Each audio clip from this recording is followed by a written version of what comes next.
Hello, everyone, and welcome to Seeds of Defiance. Thank you for joining us for an evening of Dungeons and Dragons.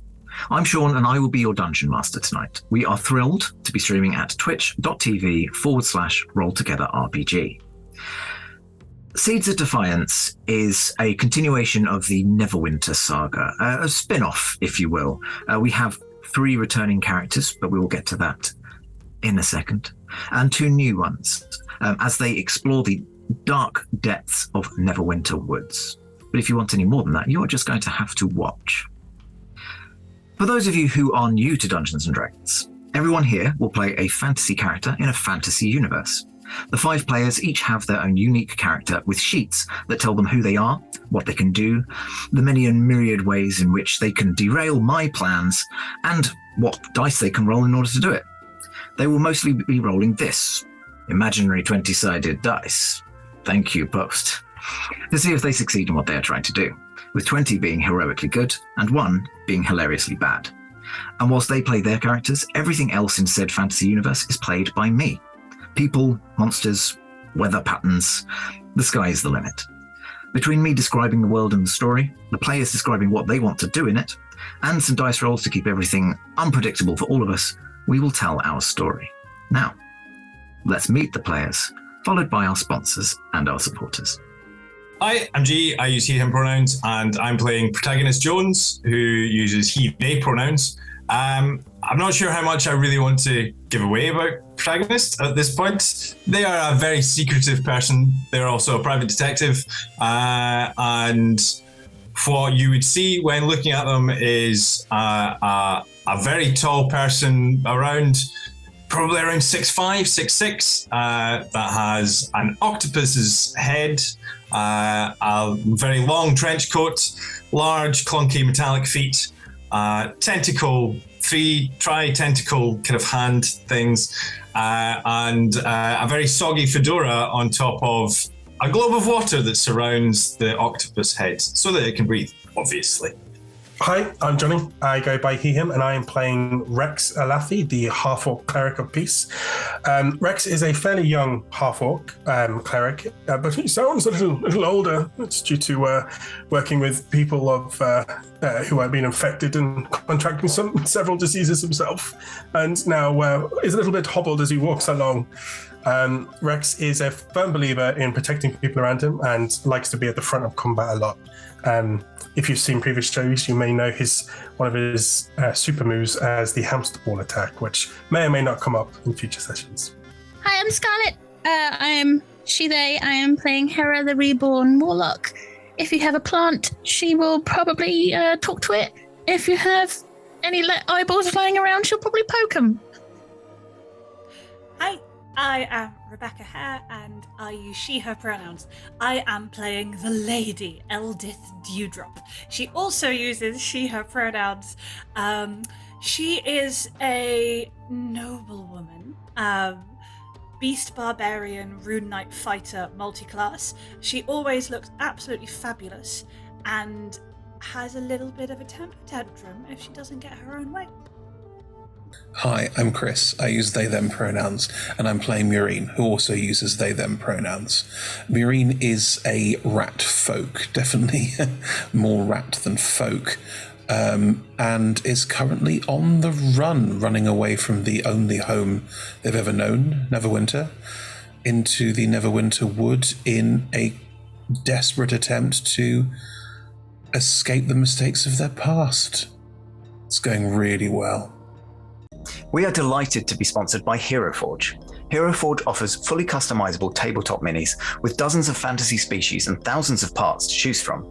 You can see all of the minis that we designed for this stream in the overlay, and they animate when we enter the combat, so look out for that.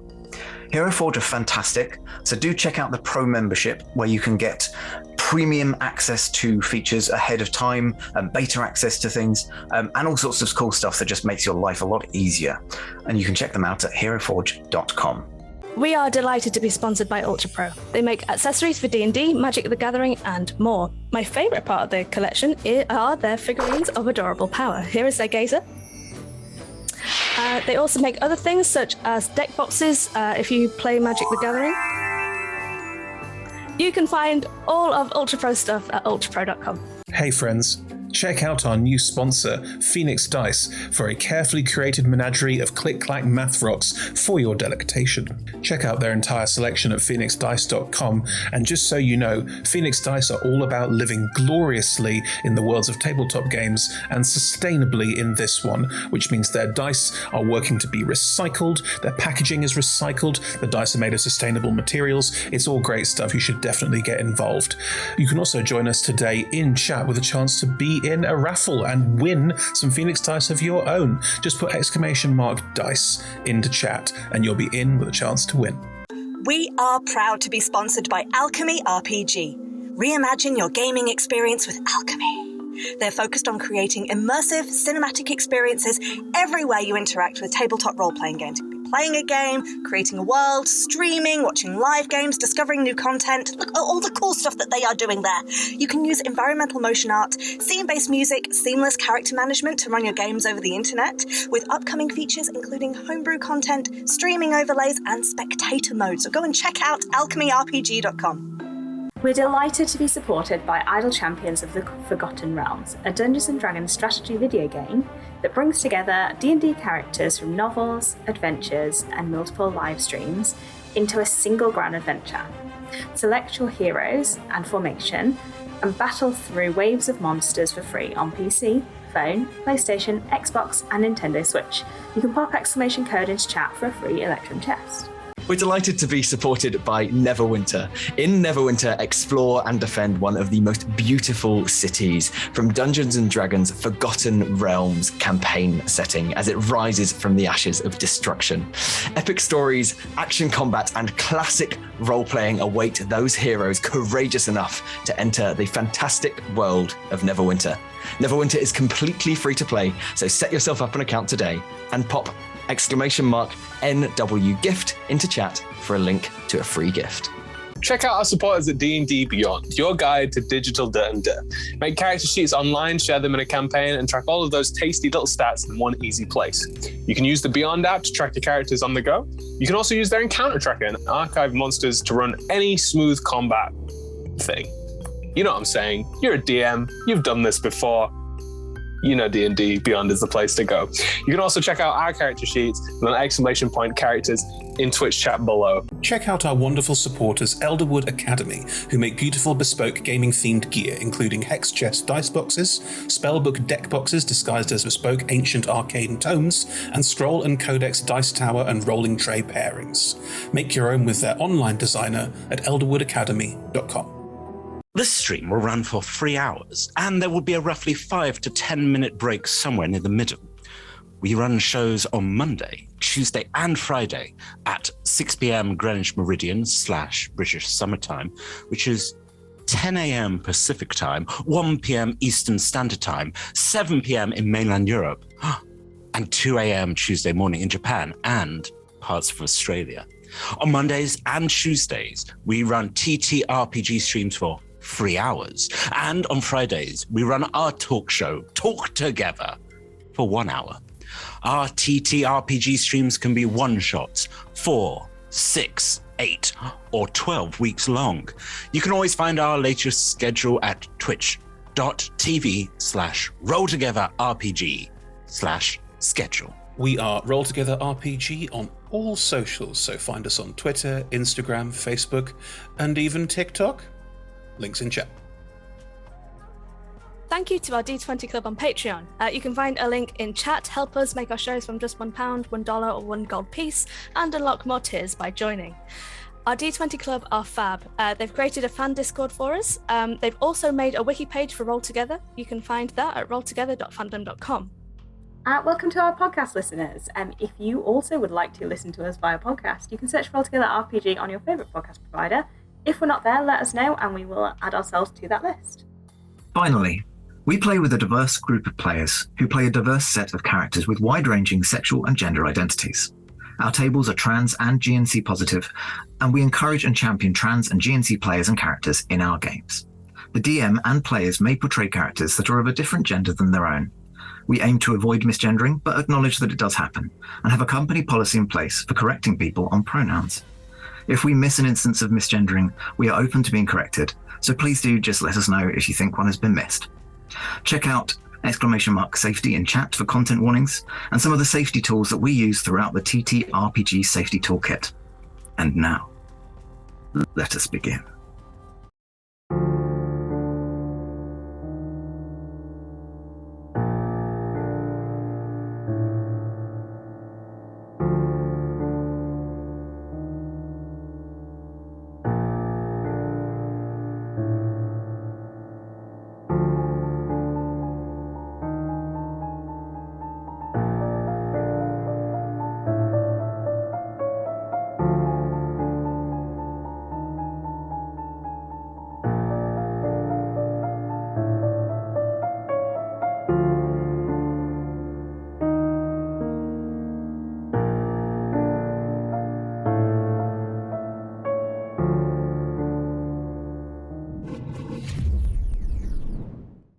Hello everyone, and welcome to episode 2 of Seeds of Defiance.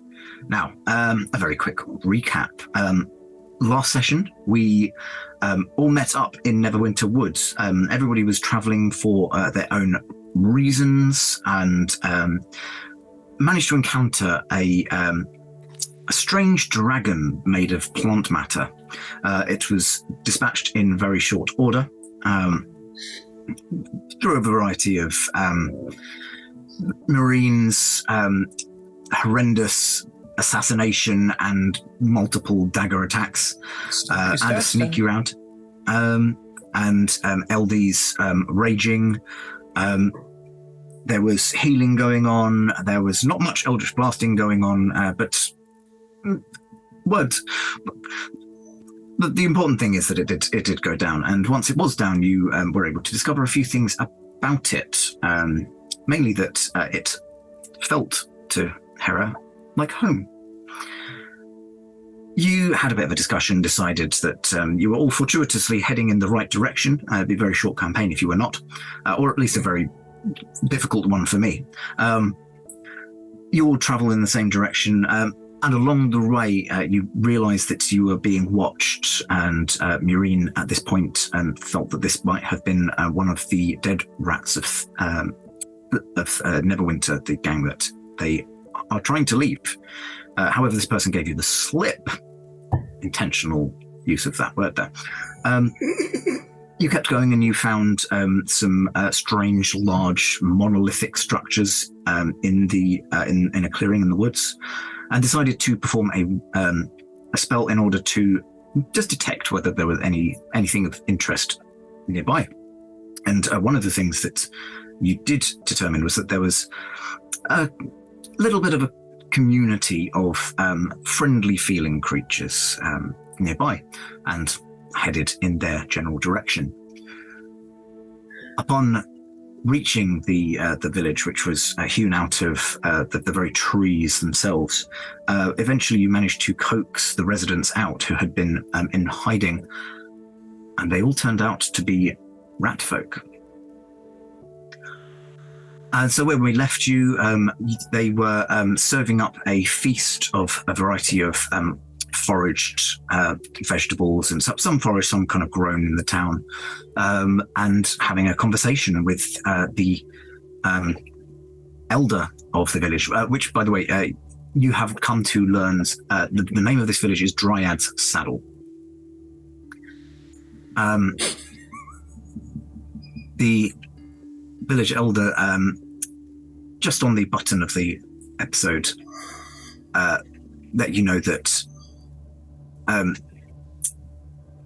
there is an area further away from the town, which was part of the spell that you'd previously cast, where there's a large plant feeling. And the elder indicated that this might have been a gift from the mother. That is where we pick up. So, very quickly, is everyone eating? I realise there's a couple of people who don't need to eat, and therefore probably not. Yeah. Yep. Oh, that's great. Very nutty. Is Hera feigning it, or I'll chill on it. Just be polite. No, the fruit stays in your mouth, Hera. In your mouth. No. Oh, God. For our podcast listeners, be grateful you're listening. So, hang on. So Hera eats like a Muppet, just sort of munges the food and sort of spits it all out. Oh, wow. Just imagining Cookie Monster now. Never eats the cookies. Never eats the cookies. It's the big secret. Mm-hmm. I think I said last time, protagonist is kind of like standing around the table rather than actually sitting down. And yeah, if doesn't go to eat, if anyone, just he doesn't take any food for now.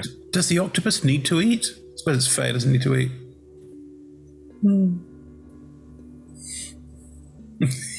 I ask a quick clarifying question to Scarlett? When we were in Neverwinter together, obviously Johnny, know that you had an interaction with an individual, but does Rex know that you had that flower talk with your mother? Yeah, she would have told him. He would have told. Okay, perfect. Mm-hmm. Just so I know how to react. Yeah. Just like,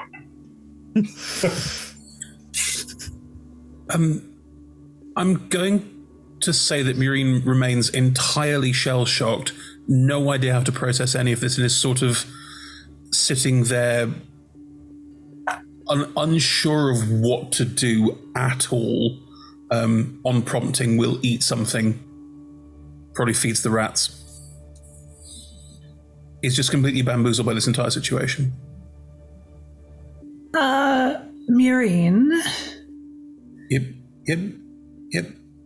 You've always been a little twitchy and staring into space, and, the few hours I have known you, but it is somewhat exacerbated right now. Are you quite all right?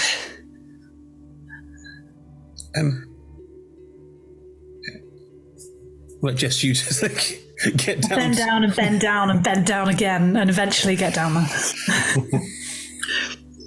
I thought I was the only one. The only one what? Of me. You are the only one of you, darling. You're unique. But there's loads of other me's. I mean, that sounds a little culturally insensitive, to be honest. They're all unique individuals in their own right.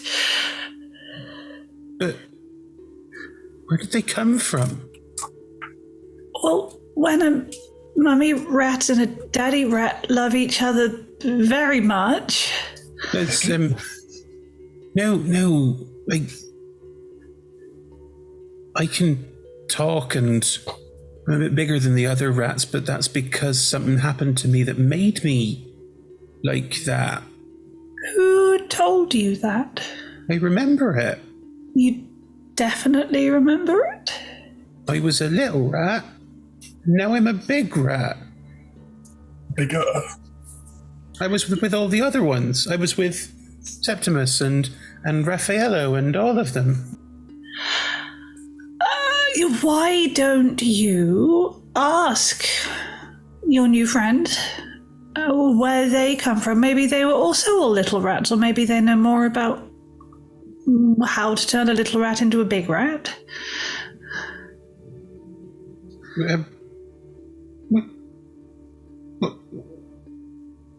Which one should I talk to? How about that one? They look particularly friendly and like they wouldn't make too many loud noises. Which one are you pointing to? I am pointing in a general direction, letting Sean tell me which one fills that. Did you just go, how about that one? No, it's fine. All right, tell you what, there are 20 of them, so roll a d20. Incredible. Wow. You get my rubber duck D20, Chris, because this matters to me. That was a 14. That's a high number I need to count. You get my rubber duck even because this matters to me. I can't tell if you're being sarcastic or not. No, Oh, I'm being kind. It doesn't happen very often, but this is what it looks like. So you can recognize it again. What? You're a very kind person. I don't understand. The dice were a gift. I just gave them to you. I'm confused. Can we see the rubber duck dice? Do you not see the rubber duck? I haven't. No, and just for the viewers' benefit, not the podcasters. They've got rubber ducks inside them. That is so For cool. those who are listening in, the players are holding up a D20 with a rubber duck inside them. It looks really cool. Look, M wanted ones with chickens inside, and there were ducks as well. That's all I'm D6 is saying. maybe the best to see. Oh! Wait, does that work like Protagonist Jones, where when the water dice moves? The water Next wibbles iteration. and the duck's eyebrow just... Oh, by the way, I Anywho. checked. Octopuses don't have eyebrows. Ruined it, I know. I'm sorry. So you were pointing at Meadow. Meadow was introduced to you as one of the children of Shaggy and Puffball. Meadow is appears to be around the sort of age of 15. You'd like sort of mid-teens sort of age. Has whitish fur with light pink tips. Wears baggy black clothing with ill-fitting chain belts. Does Shaggy sound like Shaggy from Scooby-Doo? If I was able to do that accent, then... Broad California, you can do that accent, Sean. Thanks! Like I don't know, Scoob. Like, wow, Scoob! Not bad, actually. Nice. No, they do not. I don't feel I can keep that up without hydrating everything. Just imagine a talking rat who talks like that, and that's great. Editors, do your thing. But if you never talk to Shaggy, then you can just imagine that forever. That will be kept sacrosanct. So you've pointed at Meadow, and I've looked at Meadow, whose name I can't remember, obviously.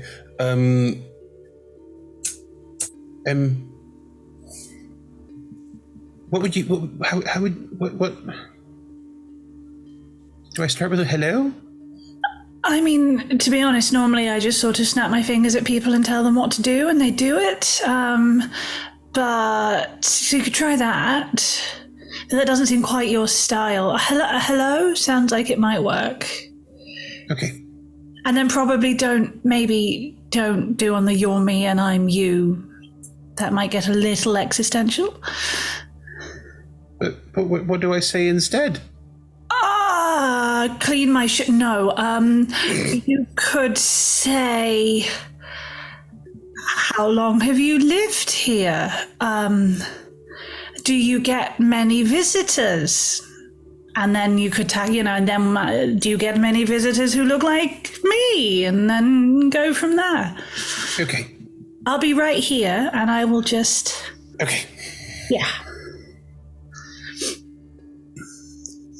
As Marine. Like now? Yeah, go now. Okay. As Marine heads off, we'll turn to, I think it was Rex next, and we'll be like, how did I end up emotional support for the small person? That is not my forte. I think you did a really good job with the birds. Thank you. Amazing. Oh. This is going to be interesting. Praise. Oh. What? Okay, I should listen to Marine. Try this acorn truffle. Thank you. So Meadow is just currently suddenly eating what appears to be some sort of cauliflower-esque soup. Okay. Is there? Can I sit down next to them, or is there a? If you kind of make a move to sit near one of them, the others will kind of just move down the bench. Oh, I wouldn't know. Marina's not that forward. If there wasn't space, I wouldn't make space. I would stand awkwardly behind them for a minute and then turn around and start going back towards LD unless LD goes. All right. Well.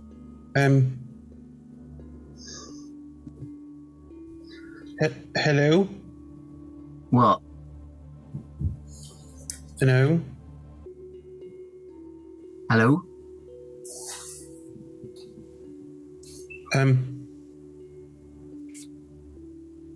How long have you lived here for? Well, I've lived here since I was born. About a year and a half ago. Okay. Is that it? No. I'm...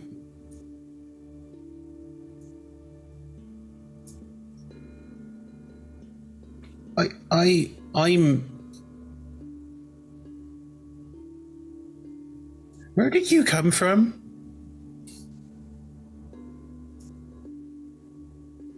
She kind of looks around and says, I mean, the elders say that the mother brought us all here. Right.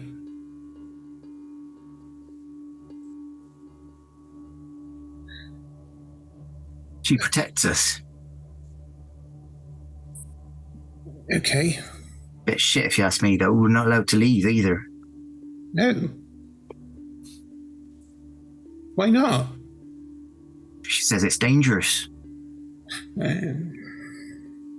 People won't accept us if we leave. Oh. Green just looks sad and will not say anything.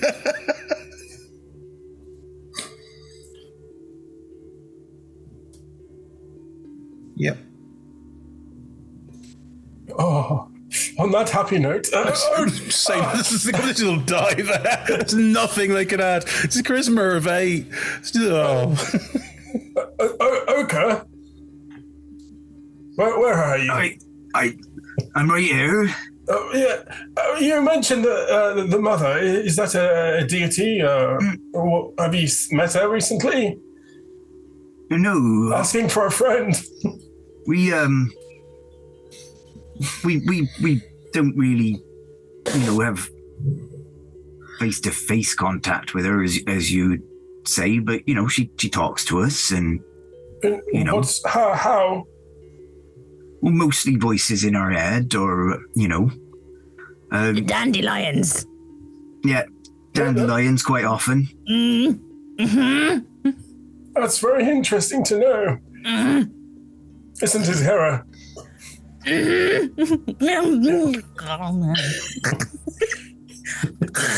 I imagine bits are falling out of your cheek hole as well. Bits are falling out of your cheek hole. One of those sentences you don't want to hear every day. Is she? Do you regard her as a protector, as a deity? Do you have shrines, maybe? 100-foot tall obelisk? Anything that you would? Do you worship her, or do you provide gifts? Do you just live here and she protects you? She just told us that we needed to stay here and stay safe, and so we look after the gardens, and then we grow the vegetables. But she tells us not to leave, and most of us don't, except Slippery Jack. He's already skulking off. Are you not skulking? He skulks off. He definitely skulks. They don't bloody skulk. It's this fucking edgy rat folk, Jesus. Such an edgelord. I only go my own way. Is there anywhere specific she asked you to tend? Is that why your wonderful, picturesque, quaint village is situated here, perhaps? Or are you free to roam the forests? Do you go beyond it, or is it just this area? How broad a field is your not allowed to leave border, if you get my meaning? It's about, a mile or two, we think. Interesting. There's an area that we keep tended that, she tells us, we've got to make sure that this plant stays alive. Could you show us, perhaps, the plant that she's asked you to keep alive? I'd be very interested, and I'm sure other people, like my friend, may be interested too. Roll me a persuasion check. I will roll that. Help! I'm eating. That has to be helping. Still being sad in a corner. That's helpful. No idea what you're talking about. I rolled a 19, actually. That's 19. With a plus of 0. Yeah. What was the... I can do a flash of genius, which will add a 4 to that. Find us. Good genius. Yeah. Is that a D4 or just a plus 4? Just a plus 4. Yeah, it's your intelligence modifier. What was the exact question? Sorry? I don't remember. You were asking whether you could go to see the farm that they tend. The one that the mother has specifically asked to keep alive. Yes, I would be very interested to see these plants. All right, well, I can't take you straight to it, but if the mother decides that you're worthy, then you'll be able to get to it if I just point you in the right direction.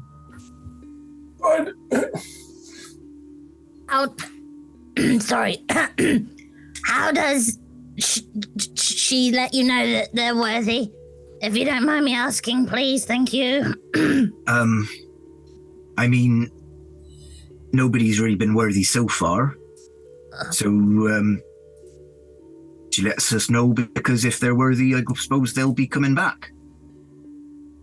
Oh. Okay.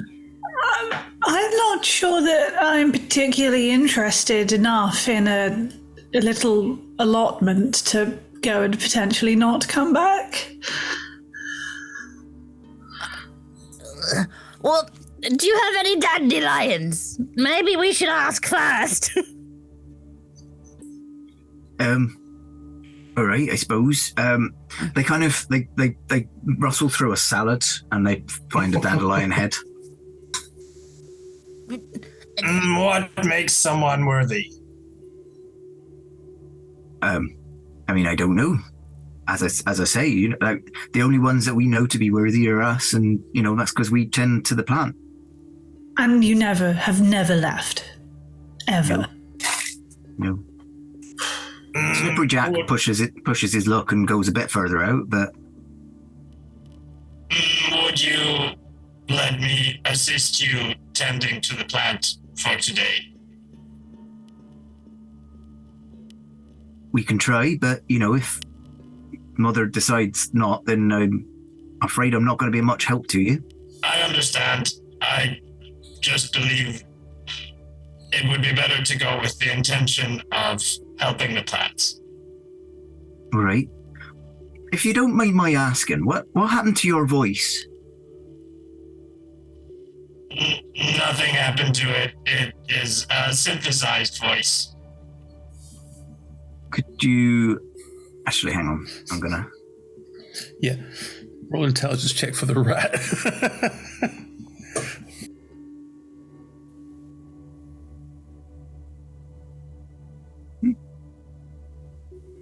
All right. Synthesized. That was a 16. They look like they kind of understand what that means. Well, all right. Well, if you like, then we can take you there. We've actually already tended to the plant today, so we won't be sitting out till the morning. If you're all right to stay over. I do not mind staying. Right. It's nice to get company. We don't get a lot here, and we don't often, well, we don't ever get anyone like us. So there's no other tribes of your people around? I mean, we don't leave the space that we got. We don't leave the bounds of Dryad Saddle. So, what about you, Slippery? You ever seen any of your folk out there when you're not skulking? That's a terrible nickname. Mind your own business. I am. Oh, right. No. No? Okay. Have you said any... Have you said any like me? Please, thank you. Yeah, we've seen lots like you. That don't eat brains. Oh. No, not so much. Okay. Fair. You're drooling again, Hera.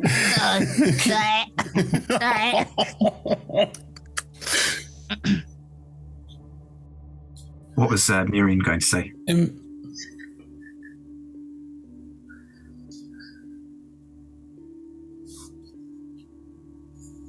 Were you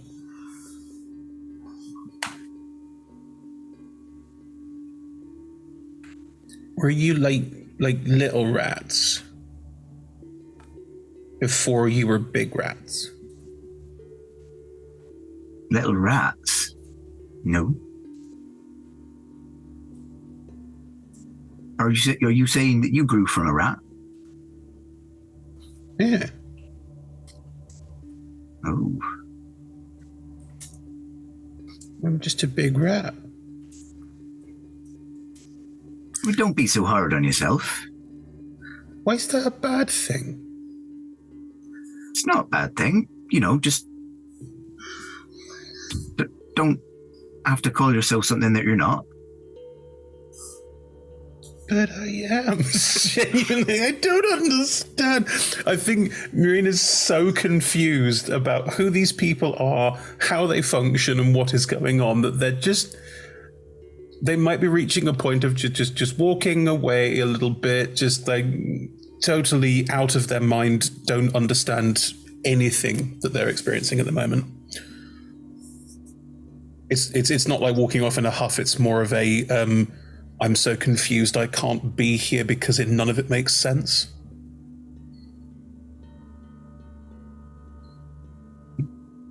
I'll go find a tree. Okay. I'll try climbing a tree. I'll climb a tree. Eldith, they're climbing a tree. Definitely climbing a tree. Yes. Is that Let's try more of that emotional support. Maybe go stay in the tree with them. What? Why should I have to? I did it. I've done it. It's someone else's turn. I'm slightly... Oh, yes! So Jones will go over. I'll go over to the tree, and I'm probably sat at your eye height.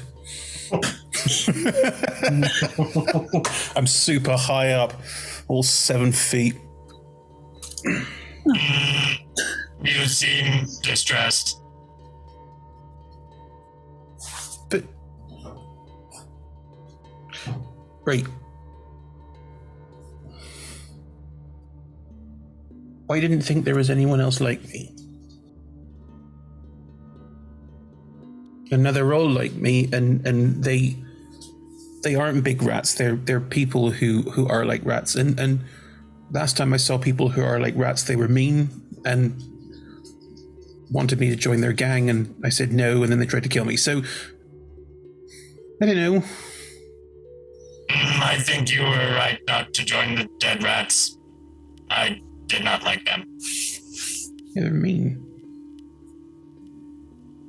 And just because these rats seem like you doesn't mean they came from the same place.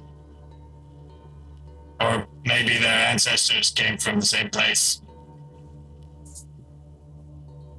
Maybe they look like me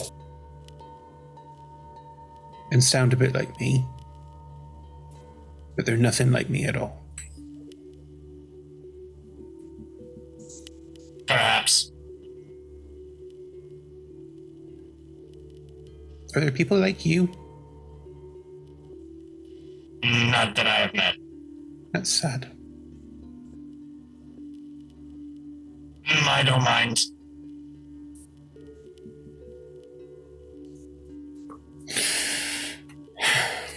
I really wanted to find people like me, but now that I have, I wish I hadn't.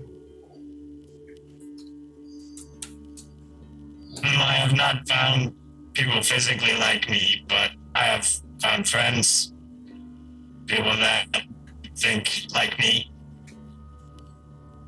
Yeah. What does synthesized?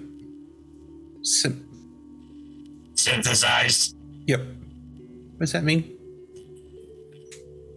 It means created artificially by, in this case, by mechanical means.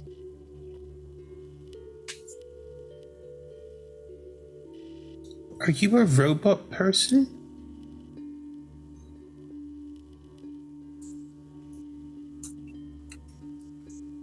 In a sense, part of me is. Okay. Okay.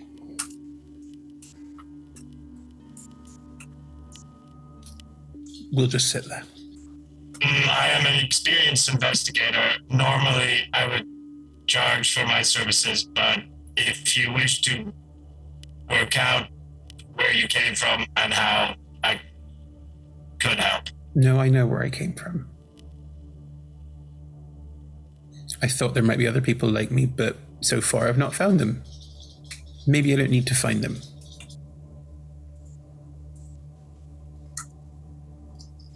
But thank you.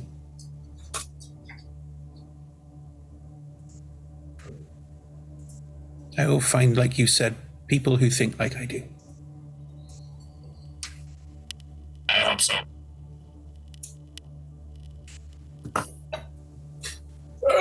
Eldith, I know that you said you don't have any interest in putting yourself in harm's way for a plant. May I just bring you into, if I move here and we form a little triangle, just so if you're not speaking to like the rat populace, just form a bit of a trust triangle. I don't know. Is this a huddle like friends do? What our friend? Yeah, I'm joking. Yes, the girls at school would do this and whisper, and it always looked terribly exciting. This is quite fun. Yes, sounds more focused on the excluding others part of it than focusing on the people within it. Voice in the skies. Yes, that was the impression I always got. I know you said that you didn't want to risk yourself, obviously, and I completely understand that. Now, if we are to face a threat, however, your abilities would be invaluable. Now, I wouldn't ever deem at attempting to purchase your help for someone of your value I'd never be able to afford, but perhaps if I could maybe pay for... will you come with us? It's important to myself and Hera that we inspect this plant. And, you didn't say that bit. I just thought yeah. If you just want danger, we're in the Neverwinter Woods. It seems a little daft to go find extra danger to look at a carrot. But if it's something that actually matters to you, you didn't say that bit. Why does this particular cabbage mean so much? Well, that would be... Hera, would you like to? As much as you would like, of course. Well, the mother might be my patron. You're an artist? It's mediocre. Sort of. She said to come here, to come find her, and she's a grave mother, and she likes plants, and obviously is plants and a mother, so to find out if it's actually my grave mother is important. And she talks through dandelions. Alright, that's two. And this is a mother who tells you to do things and you want to do them. Yes. Then I'm happy to help. Of course, I don't understand, but absolutely. So is it music? Is it music you do, or oil paintings, or? It's more like the magic. Fascinating. Performance art hasn't quite caught on in Silvery Moon, but you'll have to show me. And apparently I used to have a beautiful singing voice. Oh, lovely. Apparently. That's what she said. Well, how nice. You cannot harmonise with yourself, obviously. Oh. Yes, absolutely. We will go and find these cauliflowers and your mother, and she can pay you for the commission, and absolutely. I'll be happy to support in whatever way I can. Like I say, my parents are desperately awaiting my arrival, but I can spare some time for such a good cause as this. Looking at Rex, Hera's like, we appreciate your help. Oh, yeah. Right. Thank you. What do I'm so friends do? Friends? Yes. Absolutely. Have we all dumped charisma? What the fuck is going on? I have a charisma of 9. Mine's 8, yeah, okay. Very awkward beans. That was amazing, Hera. This is exactly what friends do. And I appreciate it infinitely, Eldith. Thank you very much. I feel like Protagonist was on board. He's just talking to Marine over there, but I'm a bit worried about Marine. I mean, they appear to be a little, astray, adrift, a boat without an anchor or sails. Oh, don't get the religion. They don't look like a boat. No, it's imagery. Oh. Imagination. They're not adrift, they're up a tree. That's not. Oh gosh, I was never very good as a sermon person. No. But my point, you understand. I'm a bit worried, and I wouldn't want them to be off on their own looking in the woods here. Well, they have their rats, of course, but we saw how I got breathed on again by gas. It's happened to me multiple times in the last few months, and I'm worried, and I'm a bit concerned that if we go to sleep, we wake up and Marine, Ginger Dan, was it Samson? I'm worried that they may leave. So how maybe we should get Protagonist over here as well. Well, why don't we it's a dangerous wood anyway. We should stay awake in turns to make sure that when I was traveling through here on my own, I stayed awake in turns to make sure that there was always someone on watch. I'm very good at spotting things, and Marine is like a ghost ninja. You blink and they're gone. I am very concerned that we would not be able to keep watch if Marine was to slip away. We are talking about them, not to them. True. And they seem like they like us and quite a reasonable sort of person when they're not scratches all over my up a mask. tree. We could talk to them and explain that we're concerned for them and ask them not to sneak off in the night. And if they do, that's sort of their own choice, because I think they're grown up. I feel like that was you volunteering for that. Let's talk to them. Up you get, Hera, Eldith. I feel like now is the best time for this. Nobody else actually wants me to do this, do they? Rex is just having his little joke. Raise your hands. Hera. Well, if does it help that I don't actually need to sleep? I can, but that frightens people sometimes. If standing there and staring, sometimes drool happens. It can frighten some. Shall we try talking? And if it goes awry, then I tend to babble a little bit too much, and I feel Marine may just so completely tune me out.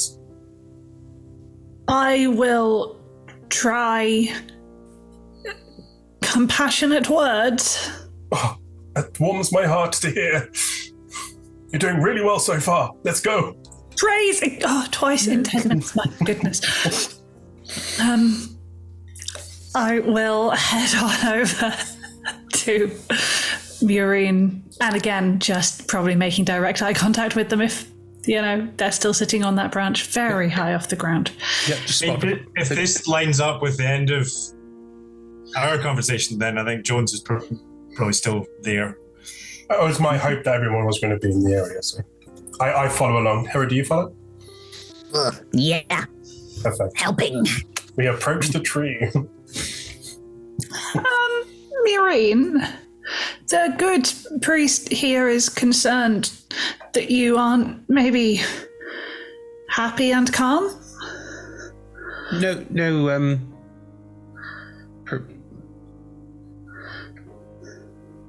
Mr. Jones was very helpful. Good, then that's fine. I have a carry influence on people. It's just watching the tentacles.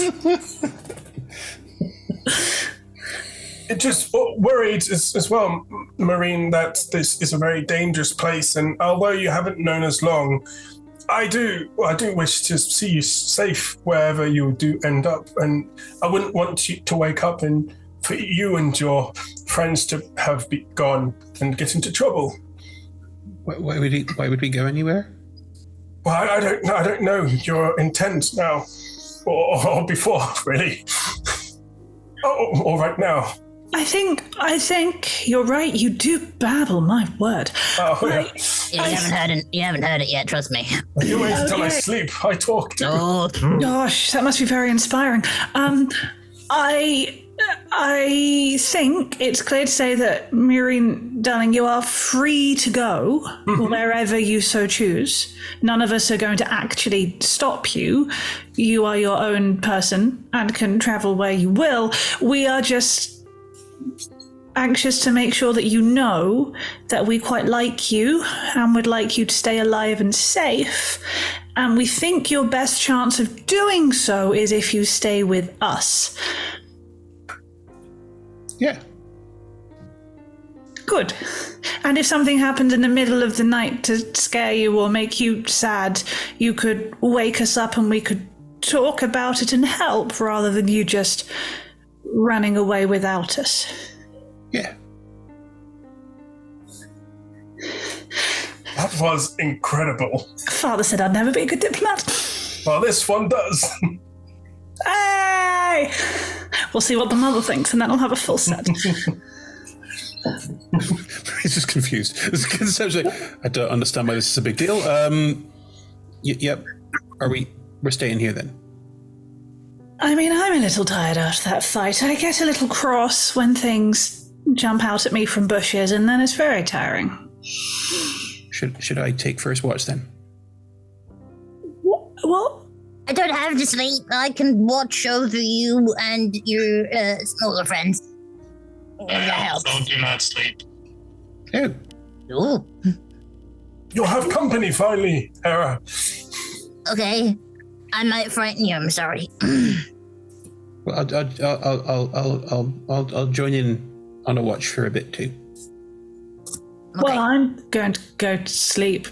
Oh, I'm definitely out. Oh, my lungs are still burning.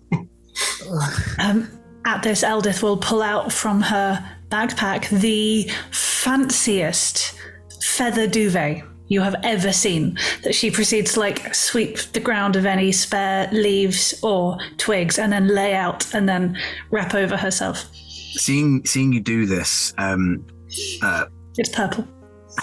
It must be filthy if you sleep on the ground with it. I have prestidigitation as my only spell. Never mind.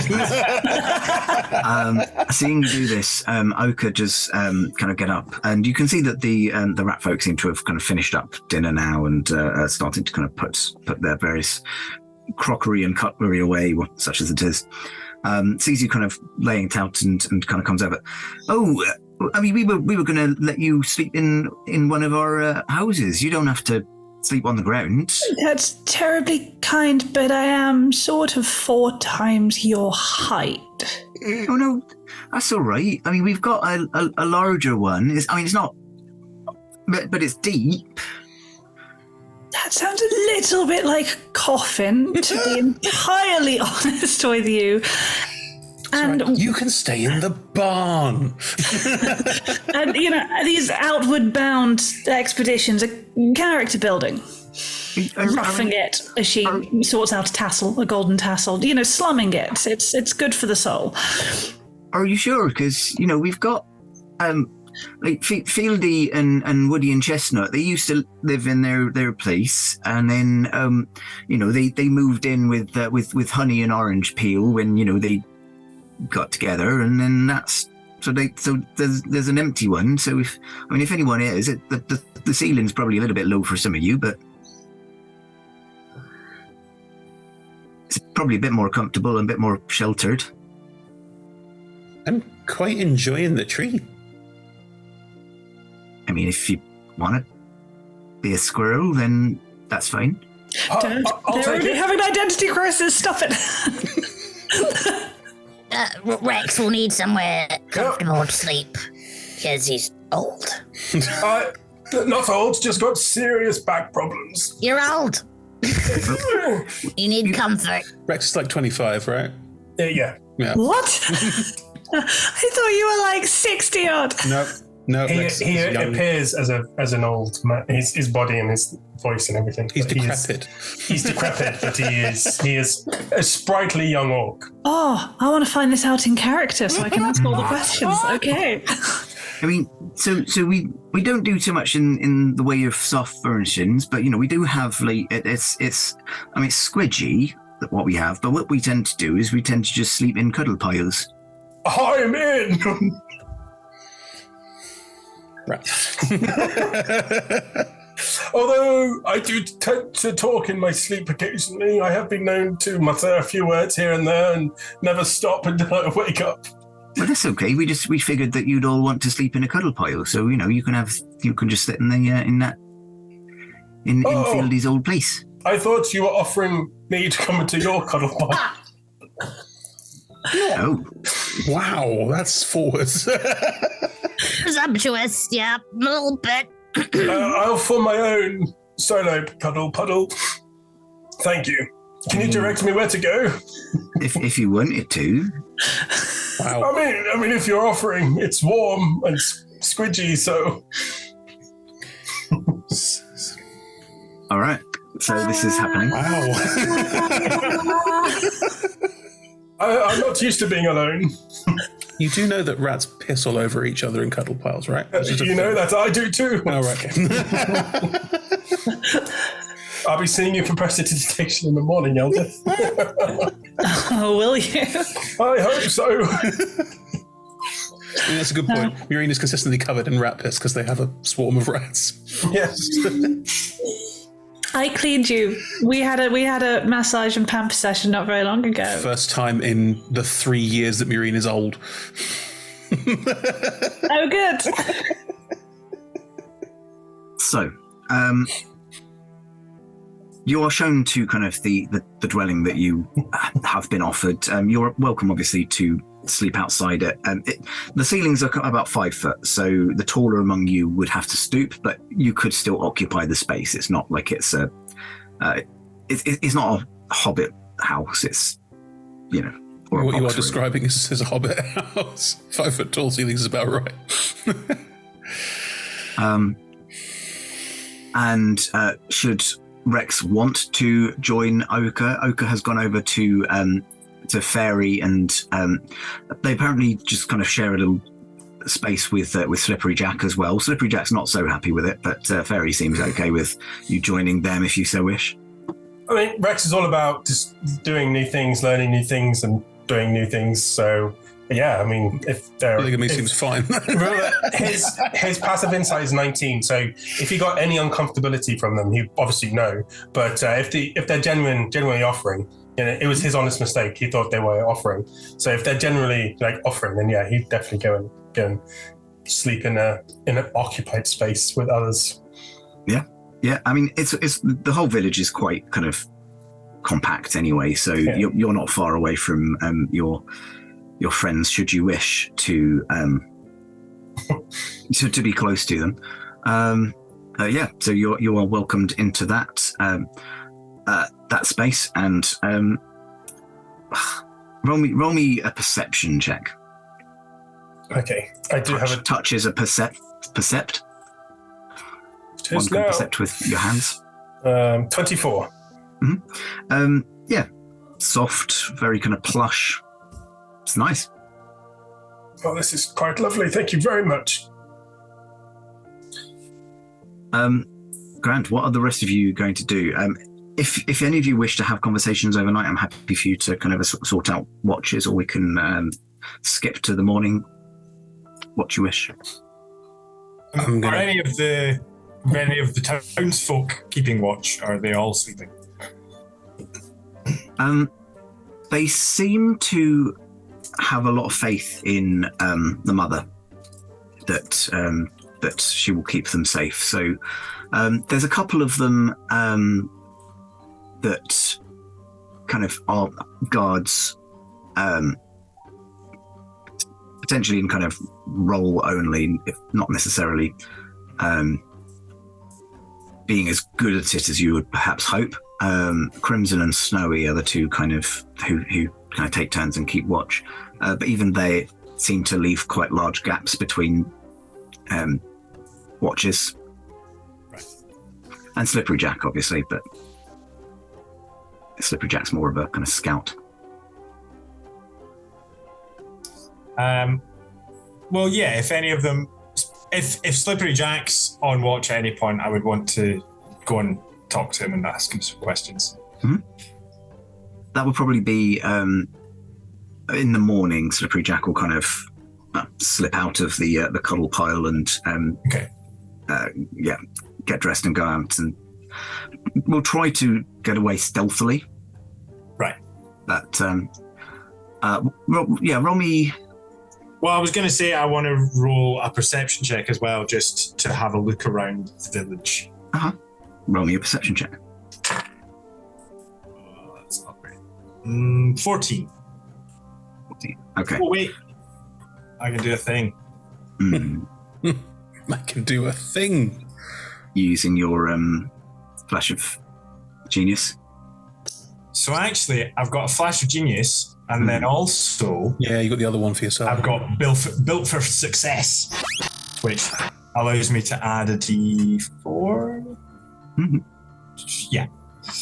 So I get 4 on top, so 16. So it's a dirty 20 plus... Yeah, it's 21. 21, okay. Yeah, you're fairly confident that... I mean, I'm going to roll it. Nope, not one. Yeah, as Slippery Jack is trying to kind of sneak out of the house, doesn't account for Rex's armor or leg kind of protruding, and just completely face plants and comes out of the house grumbling. I'm going to say that probably happen. That'll be in the morning. Rebecca, did LD want to have any conversations with anyone overnight? Eldith isn't the chatty BFF type. She will clear the space underneath.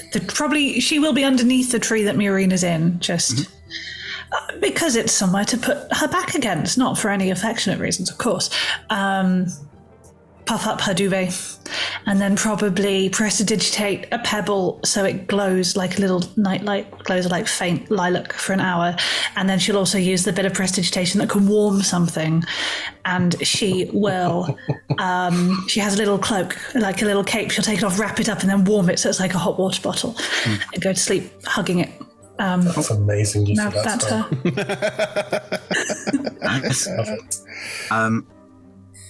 Scarlett, I realised that Hera was past a dandelion head earlier, and we never did anything with it. So did you want to try and talk to Grave Mother through the dandelion?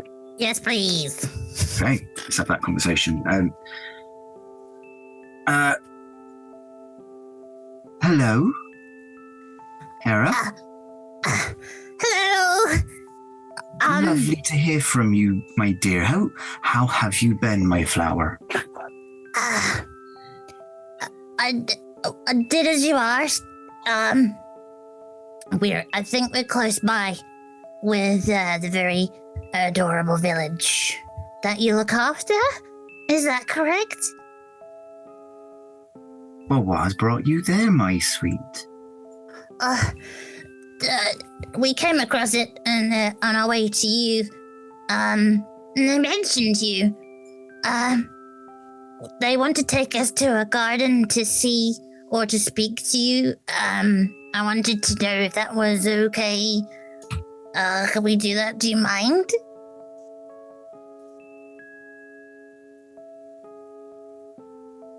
You need to not meddle in the things that I'm working on, my dear. Oh. I'm sorry if it was a bad thing. Do you trust me, Hera? Of course, Mother. It was our plan to go to the garden, but if you forbid it, then I won't let anyone go, if that's your wishes. Just make sure you don't break anything. Okay. Do you mind if others go, or just me? How would you prefer this?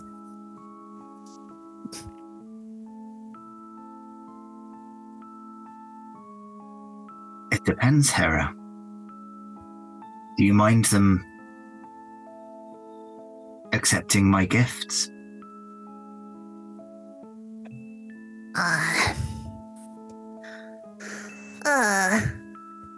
I might have to ask them if they want that. Of course. Consent. It's important. But I will follow your wishes. Whatever they are.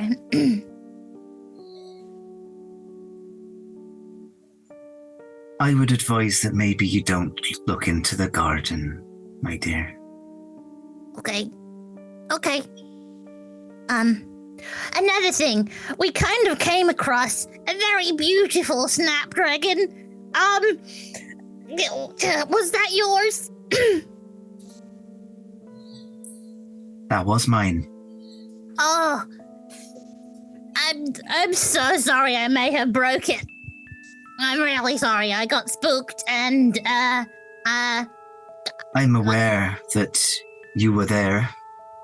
I tried to stop you from being able to damage it, but unfortunately your friends seem to have finished it off. I'm very sorry. I wondered if you'd know why you weren't able to touch it with the weapons that I provided you with. Okay. And again, I'm very, very sorry. My memory hasn't fully returned. I felt it after. But it was after the fact. I'm very sorry. Please don't disappoint me the way that your sister did.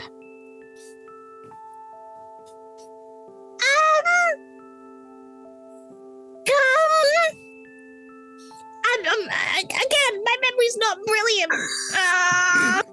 May I ask who my sister is or was? May I ask that? Is that okay? You don't feel a response. You feel the presence has left. Oh, I love you, bye. Okay. That's information. Okay. Would you like to speak to anyone about that at this point, or? Well, Rex is in the puddle. He's probably enjoying himself.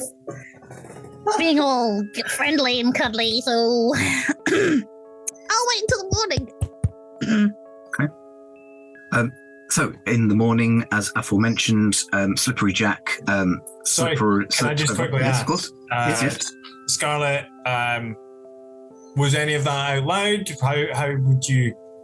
How would that have looked to protagonist? Good point. Like someone crying through their face hole. Face holes. There's more. Probably off in a corner, just like that, speaking to the dandelion. Right, okay. I'll give you an insight check. Yeah. Yeah. Let's think. That's an 18. So I think I would have worked out, even without the insight check, that you're speaking to your mother. I've heard you mention your mother and about dandelions. And so, yeah, with an 18 on insight, what would I have worked out, I guess? Scarlett, can I have a performance check just to determine how composed you managed to stay during that? I will say as well, for roleplay purposes, if you think that Hera would not have done well, you may impose disadvantage on yourself. Or you can roll flat and let the dice decide. Oh, that's disadvantage for sure. That's a 12.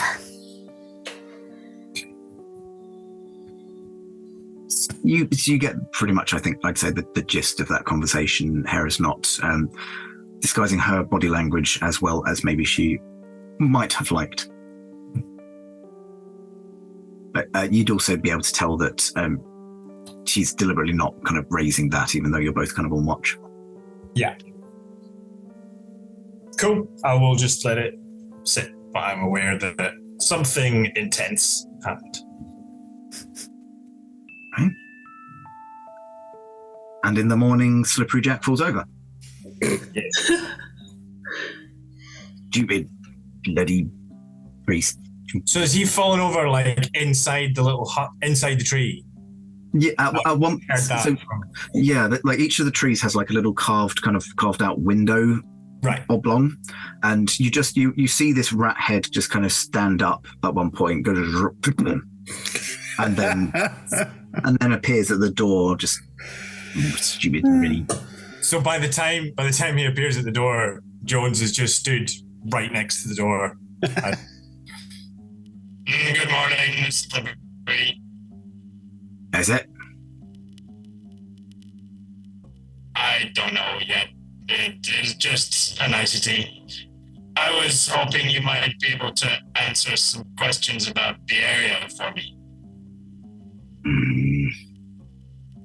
All right, but you've got to come with me on my patrols. Okay.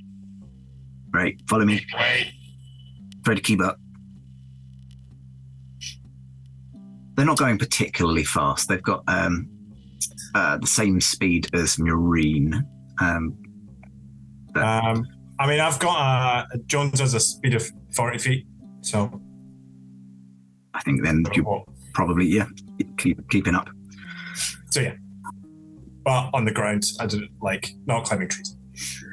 They considerately stay at kind of ground level with you. I was wondering how much you know about the large stone structures around the forest. Well, they seem to be being built by them. Can we use the Z word? Is that inconsiderate? I think it's okay. Right. Zombies are making those things. Are they in service to the mother also?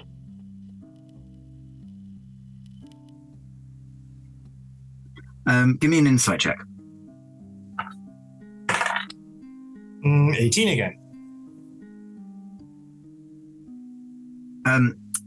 You ask that question and you notice that Slippery Jack's kind of posture stiffens.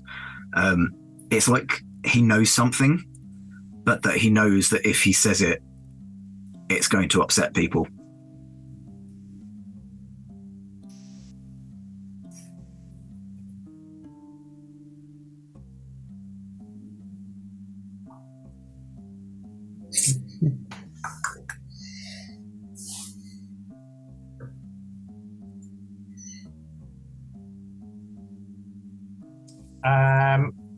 I would like to. Does Jack have anything on him? Does he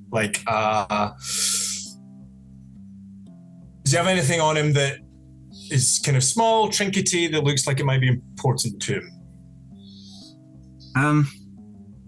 He doesn't appear to be the sentimental type.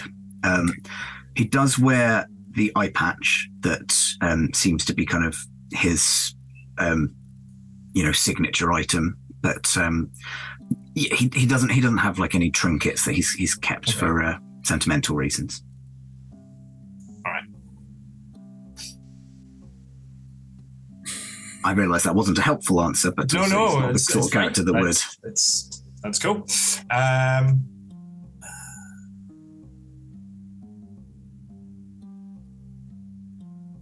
What are you fishing for? And maybe we can.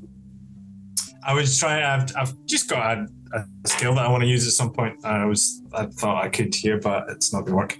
And I've got one. No. Steal his eye patch. Come on. See if he notices.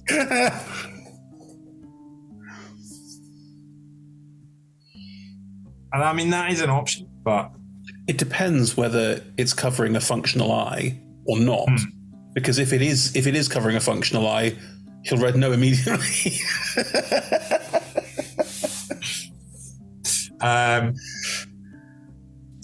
Stealing a person's eye patch was more invasive than I was going to go for. He does carry weapons, like I said, not sentimental items, but functional ones. So he would have daggers. He would have, so you have like a tool, some sort of tool that looks like he would be using it all of the time.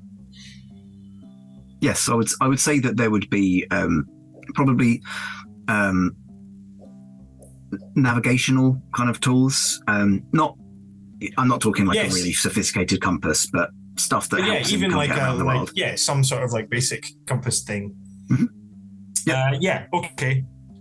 So I would like to try and subtly steal that. Absolutely fine. Roll me a sleight of hand check.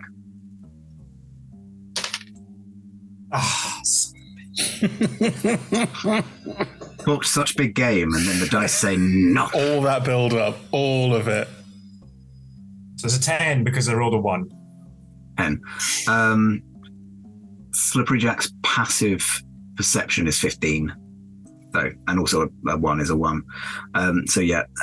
Were you trying to use your mage hand or was a tentacle? No, no, it's not a tentacle. It's a thing from a feat or something.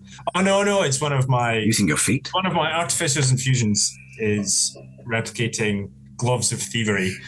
So what actually happens is while sort of walking next to him, sleeve or the arm, tentacle arm comes up, and out of the sleeve, like a little kind of metal, like arm strut kind of thing comes out and tries to like grab at his little compass on his hanging off his belt or something, I guess. And just imagining paws like at him ineffectually.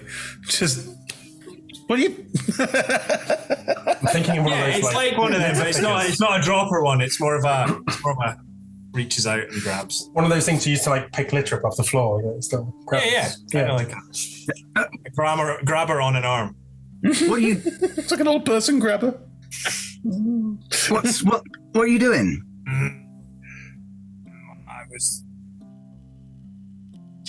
I'm not very good at persuading people, so I was attempting to find some leverage. You should tell me what you know. I can tell you know something. I should tell the person who just tried to steal my compass. Look. So at that point, clearly blackmail's more useful than talking. At that point, Jones will grab it and run in front of him and lean down, and the water around the octopus head will turn red and start like, it looks like it's boiling. And the synthesized voice has like a really horrific kind of screech to it. Yes, you should tell me now. As I try to intimidate him. I will allow an intimidation roll. Look at it. This is a 15. 15, okay. Which I'm going to use my two things again. Oh my god. So that's 19 and a 23. Colin. Could offer to help or support him, but no. What you did was try to nick his shit, and now you're trying to scare him. Well, you'll be glad to know Jones that I uses the tools that he has. You'll be glad to know that I rolled a natural 1. So, I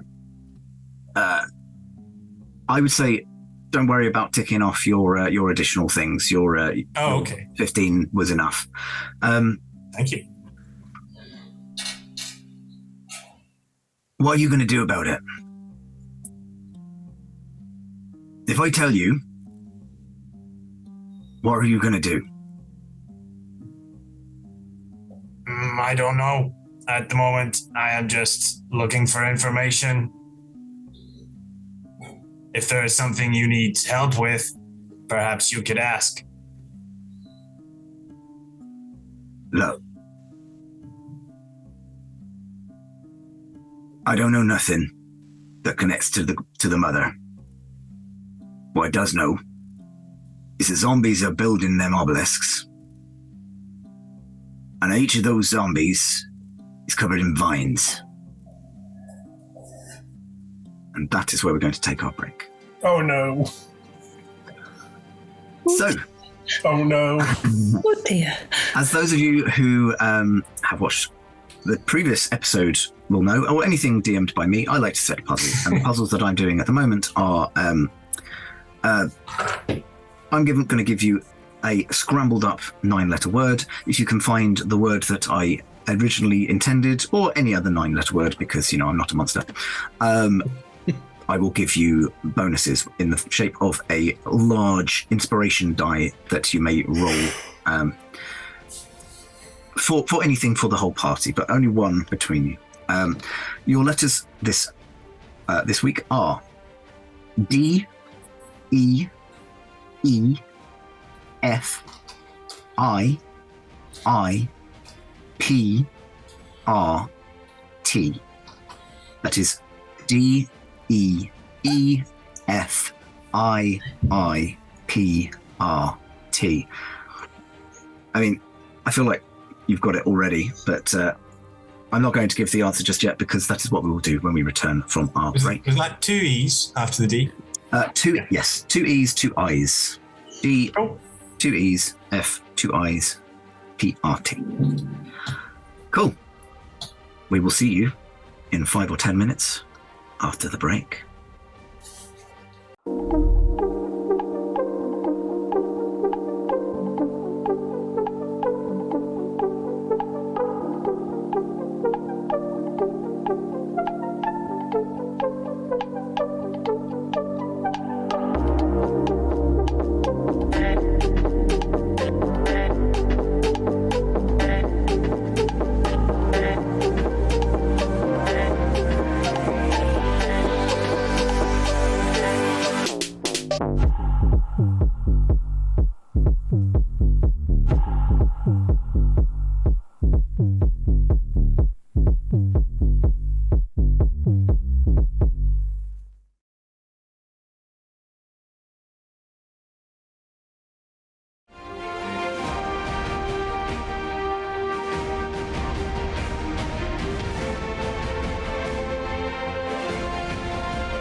We are delighted to be sponsored by HeroForge. HeroForge offers fully customizable tabletop minis with dozens of fantasy species and thousands of parts to choose from.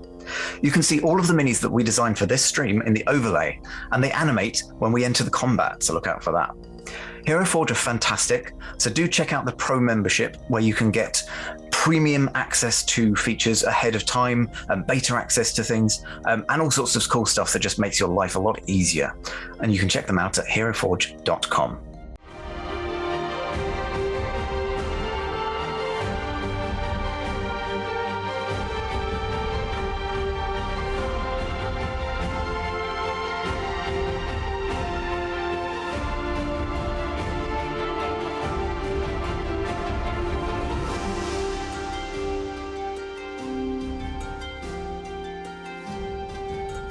We are delighted to be sponsored by Ultra Pro. They make accessories for D&D, Magic the Gathering, and more. My favourite part of their collection are their figurines of adorable power. Here is their gazer. They also make other things such as deck boxes if you play Magic the Gathering.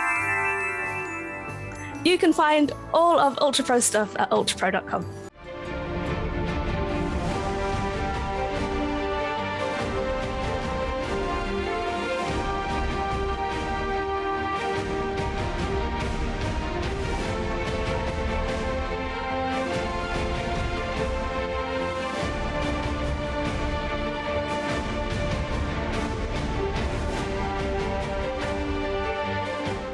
Hey friends, check out our new sponsor, Phoenix Dice, for a carefully curated menagerie of click-clack math rocks for your delectation. Check out their entire selection at phoenixdice.com, and just so you know, Phoenix Dice are all about living gloriously in the worlds of tabletop games and sustainably in this one, which means their dice are working to be recycled, their packaging is recycled, the dice are made of sustainable materials. It's all great stuff. You should definitely get involved. You can also join us today in chat with a chance to be in a raffle and win some Phoenix Dice of your own. Just put !dice into chat and you'll be in with a chance to win.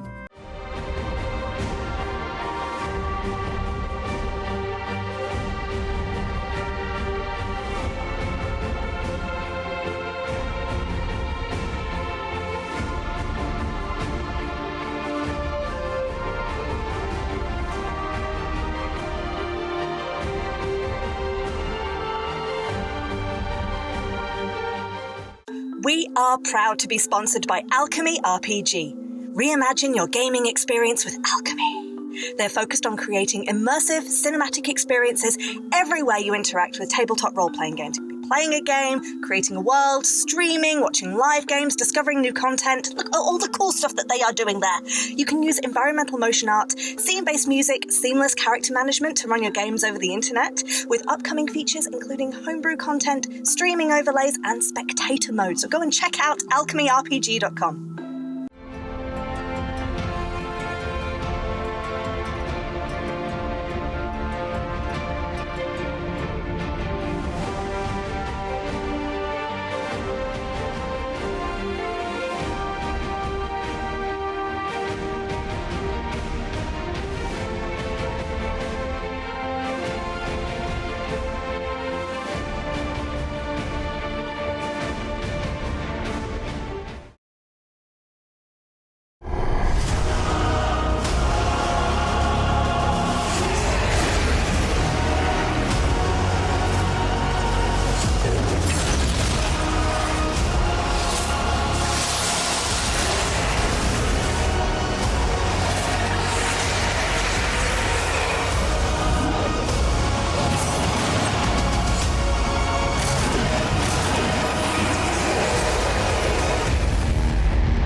We're delighted to be supported by Idle Champions of the Forgotten Realms, a Dungeons & Dragons strategy video game that brings together D&D characters from novels, adventures, and multiple live streams into a single grand adventure. Select your heroes and formation and battle through waves of monsters for free on PC, phone, PlayStation, Xbox, and Nintendo Switch. You can pop exclamation code into chat for a free Electrum test.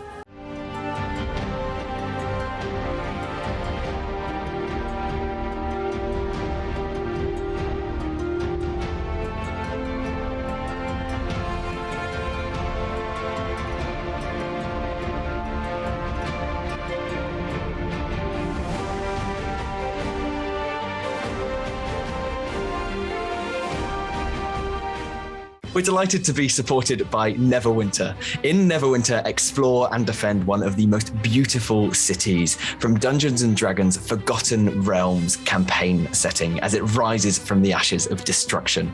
Epic stories, action combat, and classic role-playing await those heroes courageous enough to enter the fantastic world of Neverwinter. Neverwinter is completely free to play, so set yourself up an account today and pop !NW gift into chat for a link to a free gift.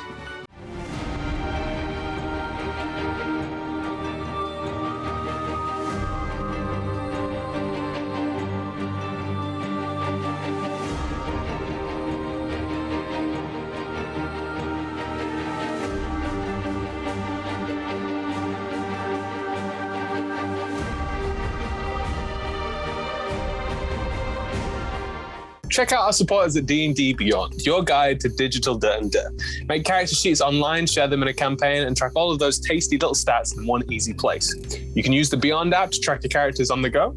You can also use their encounter tracker and archive monsters to run any smooth combat thing. You know what I'm saying. You're a DM. You've done this before. You know D&D Beyond is the place to go. You can also check out our character sheets with an exclamation point characters in Twitch chat below.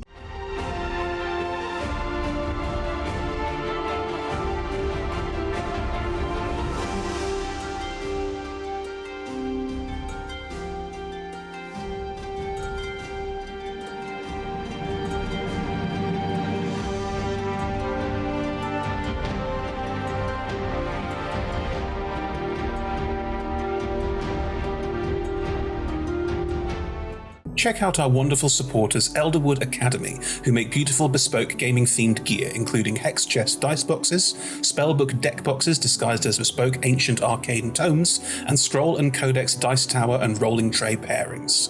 Make your own with their online designer at elderwoodacademy.com.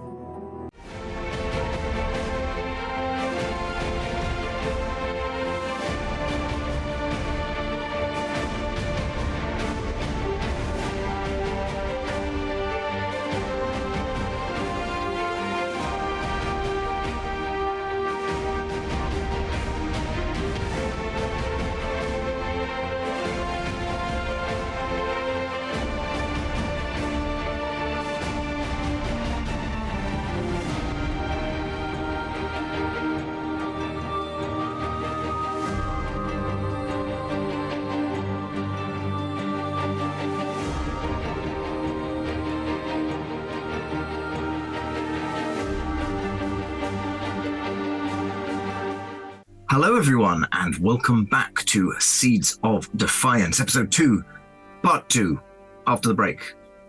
You know that because you've been watching, presumably. I don't know. Best film title ever. One day I'll learn how to jump back into a game in a way that doesn't sound like you're falling off of a bouncy castle. I liked it. Good. More of this.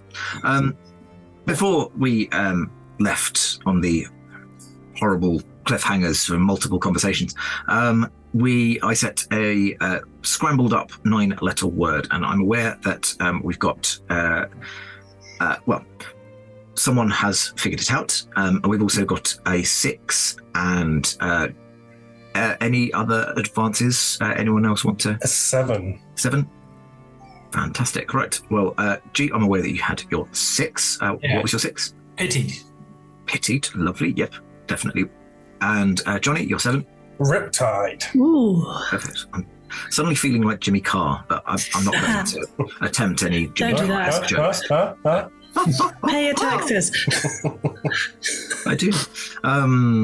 Cool. It's tragic that our cultural touchstone for Countdown is now Jimmy Carr. Instead of Richard Whiteley. Vaguely, Whiteley. Richard Whiteley. Don't be Richard. I feel like we're getting off topic. Out of context, people will not know what the hell we're talking about. I'm not sure I know what we're talking about anymore. Much frantic Googling. Yeah. Rebecca, you gave us, well, you know what the 9-letter is. What did you find? I think Johnny got it too. I hope I'm wrong because it doesn't bode well. I think it is petrified. Petrified is indeed the word that I had. And if there are any other 9-letter words, chat, please do let us know. I have not done my homework on this one. I've just scrambled. I haven't done all of the possible permutations because I have a job and stuff. Anyway, if it helps, I got stuck on prettified and then thought that was spelled differently. I did enjoy. What was the chat said from last week? Rage something. Danger Mum, I think, was something like that. Danger Mum may have been one of them. Ragening, I think, was one.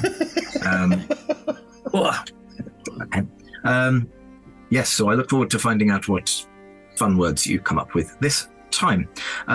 Before the break, I'm not going to go into too much detail because a lot of it was kind of exposition of various things and various conversations that were being had in the ratfolk village. But some of the key points, you know that the rat folk are under the protection of a figure called the Mother, who speaks to them via the expedient of dandelions. Much in a similar way to Mother that one of your number, in fact, has. Maureen is suffering slightly from the Maureen's got SADS. Existential. What's the Victoria? You've got the morbs over the fact that you're. It's an old Victorian word. The that needs to come back. morbs? The morbs. Yes, you've got the morbs. You're depressed about the fact that they are not perhaps the only one of their kind, but then they might also be the only one of their kind because they don't seem to have been born in the same way. So it's a strange time for all. And Rex went and had a lovely cuddle pile moment with the village elder and the village healer and the village rogue. Every village needs a rogue. They do. Hera had a lovely phone call with Grave Mother, in which they were told to stop doing everything that they were doing. And I mean, it sounds like every call with my mother. I've known. And protagonist Jones has decided to threaten said rogue into telling them everything that they know, which may well lean you in other directions. Who knows? We'll find out. I just love the protagonist Jones has this dark streak that none of us have seen yet. So yeah, protagonist, we pick up. You are currently presumably threatening Slippery Jack against a tree at this point. Mm-hmm. And so yeah, he's just said that the zombies are covered in vines. Yes, zombies appear to be covered in vines, which Slippery Jack finds suspicious. I will stand back and the water will return back to just a normal magical ball of water around an octopus head. Yeah, that's good. That does seem like it would be connected with the Mother. I mean, it's coincidental. I haven't been able to find anything to prove it yet, and as such, I've not told anyone in the village, and I'd appreciate it if you didn't tell them that I told you. I will not tell anyone. What are you going to do? Any other plant creatures around the forest? Yeah, loads. That's the way that the Mother protects us. You know, she sends her creatures out, and if anyone, disturbs them or comes too close to Dryad Saddle, then they usually see him off. But, I think it must have been careless to have taken you all on at once rather than one by one as they usually do. Yes, we were able to survive because we worked together. Does the Mother speak to you directly? Sometimes. What is it like? It's like being taught down to. Would you like to leave the forest? I don't think we can.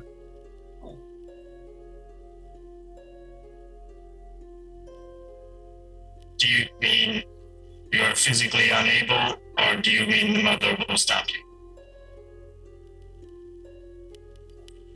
I don't know whether we would survive outside of Mother's garden.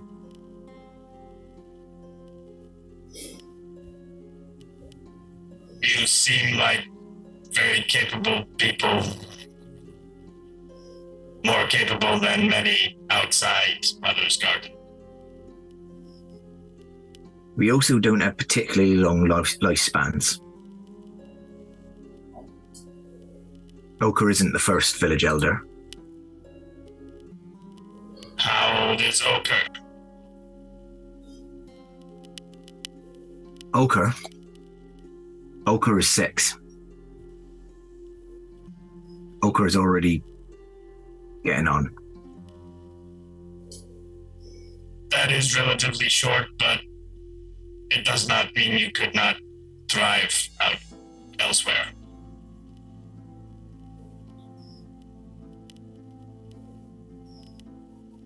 Well, we'll see. Mother has told us that we're not to leave. It feels like she should know. Chris, your hand was up. They're a closed community of 20 people, of 20 rat people, and their lifespans are nearing 6 years, and they are interrelating. That is a deeply, deeply concerning setup. I know rats aren't brilliant at this, I'm just saying. Okay. This is just a single thread in Sean's tapestry. Rat incest. Sorry, G, what was your last? What was it? Oh, yeah. Why would the mother be the one to know? I mean, she brought us here. She, raised the first of us. It might be a matter of opinion, but you did not ask to be created. You do not owe your creator anything. Starting to sound like Meadow. Perhaps she sounds like me. She's just going through an angsty phase. Wouldn't you? Also, how long's the angsty phase? 2 weeks?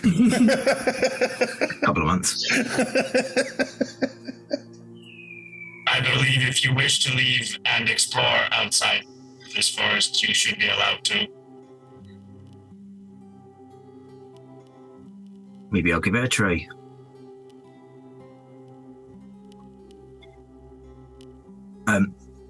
What you've been doing at the moment is just kind of a fairly large circle around the outskirts of the village. You seem to have kind of started heading out and then turned and headed northwards, doing this kind of circle. If you've kind of continued walking, you start to pass the edge of an area which you start to notice a number of large stone figures. Some of them look quite abstract. Their features quite kind of swollen and larger than life, but like exaggerated. Statues of kind of snakes, some humanoid ones as well. They vary in sizes. There's some of the humanoids are kind of giant-sized. Others more kind of medium humanoids. Some armed with a variety of weaponry, others unarmed, some are nude. Would Jones have ever been to Waterdeep? Yeah, I think probably at some point. Then you would be familiar with the statues of Waterdeep, and some of them are reminiscent, but the scale is not as gargantuan as the ones in Waterdeep. Wow. Best mistake I ever made in game.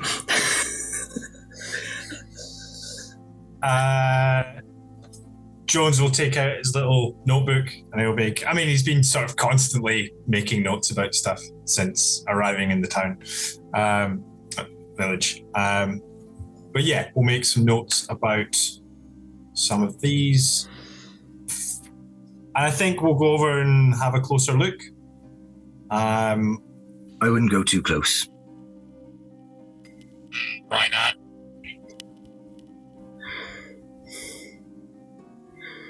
if Mother decides that you are not welcome, they'll be the ones to stop you.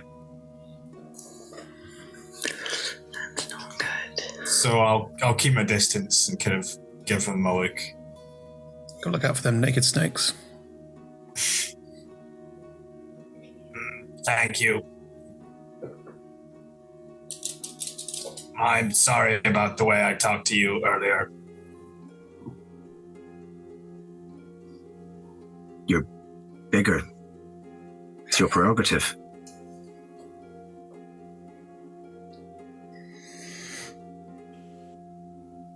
So just seeing all of your reactions to that. Who told you that? No one told me. It's just, stay away from the big things in the forest.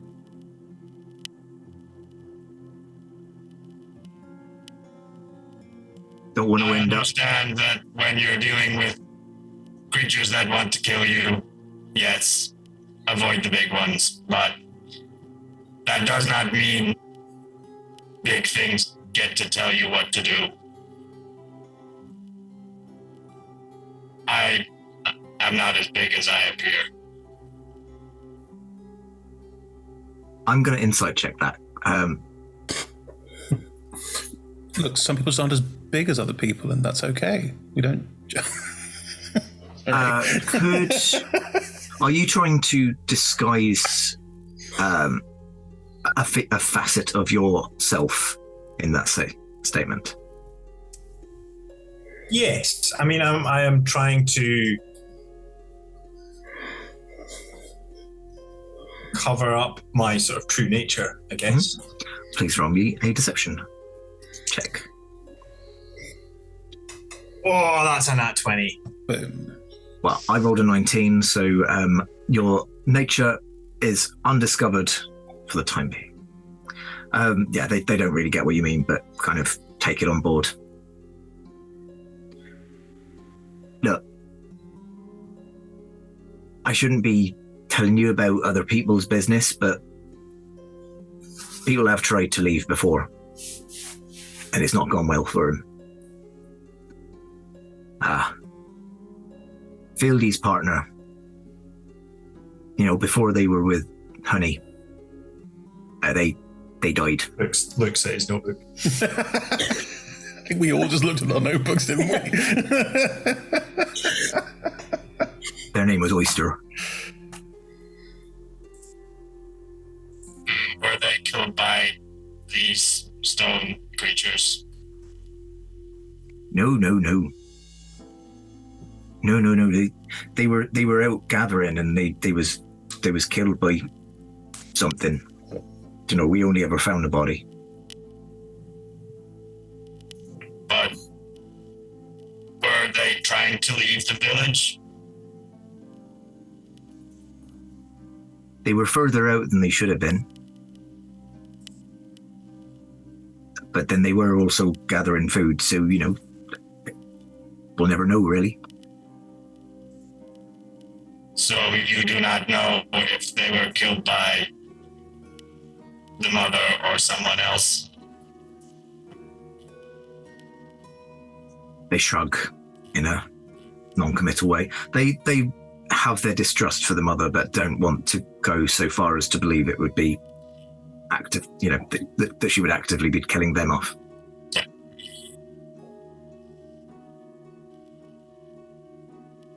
I can understand why you have doubts.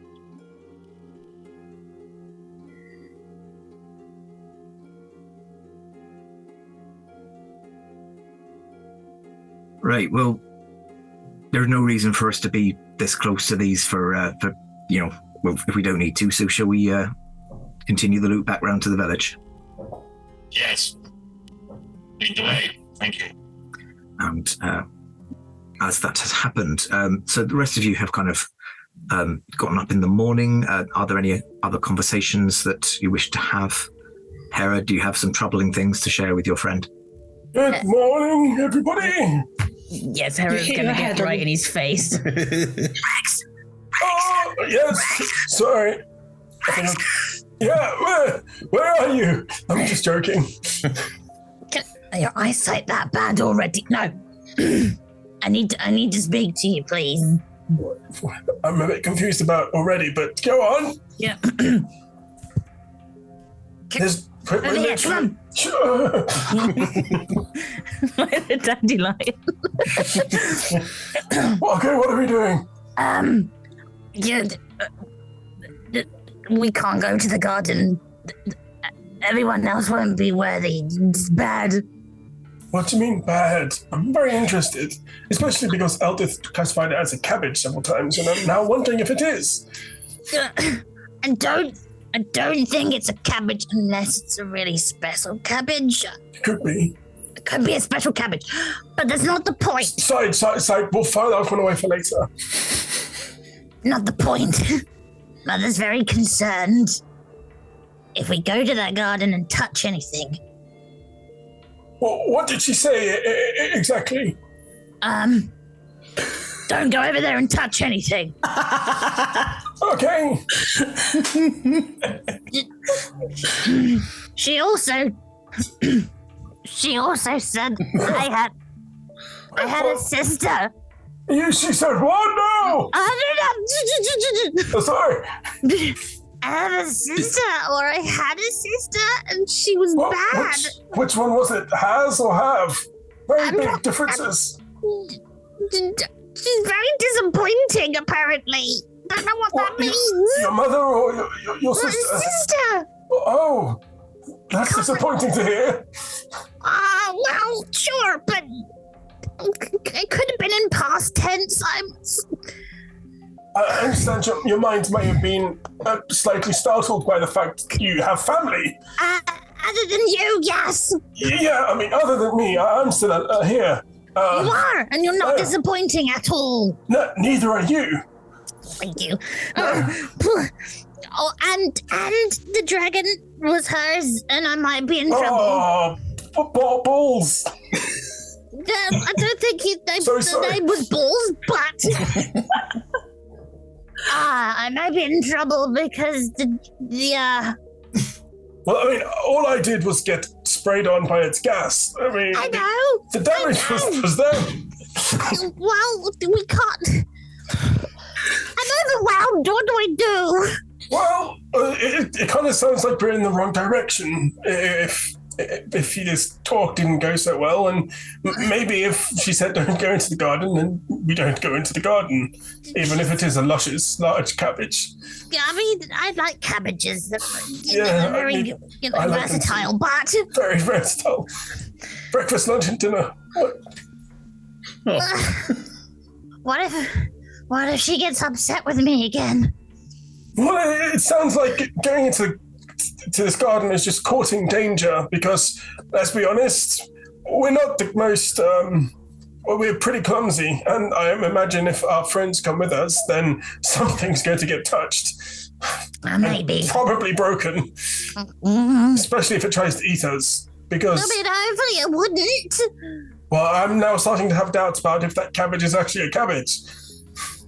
Do cabbages have teeth? It could have teeth. It could have teeth. It could look like a cabbage would have teeth. Oh. There's creatures that are known to replicate other objects. It could be one of them. Oh. But I think we're getting a bit off target. Okay. Did she say anything about where she wants you to go? Mostly where not to go. Well, in the telling of where not to, there's the telling of what to do. So she said not to go to the garden, so we go... I can ask again, or it's better to seek forgiveness than permission, as my old preacher would say. So I suggest maybe these obelisks are the only thing in the area that really look like they are of anything of note.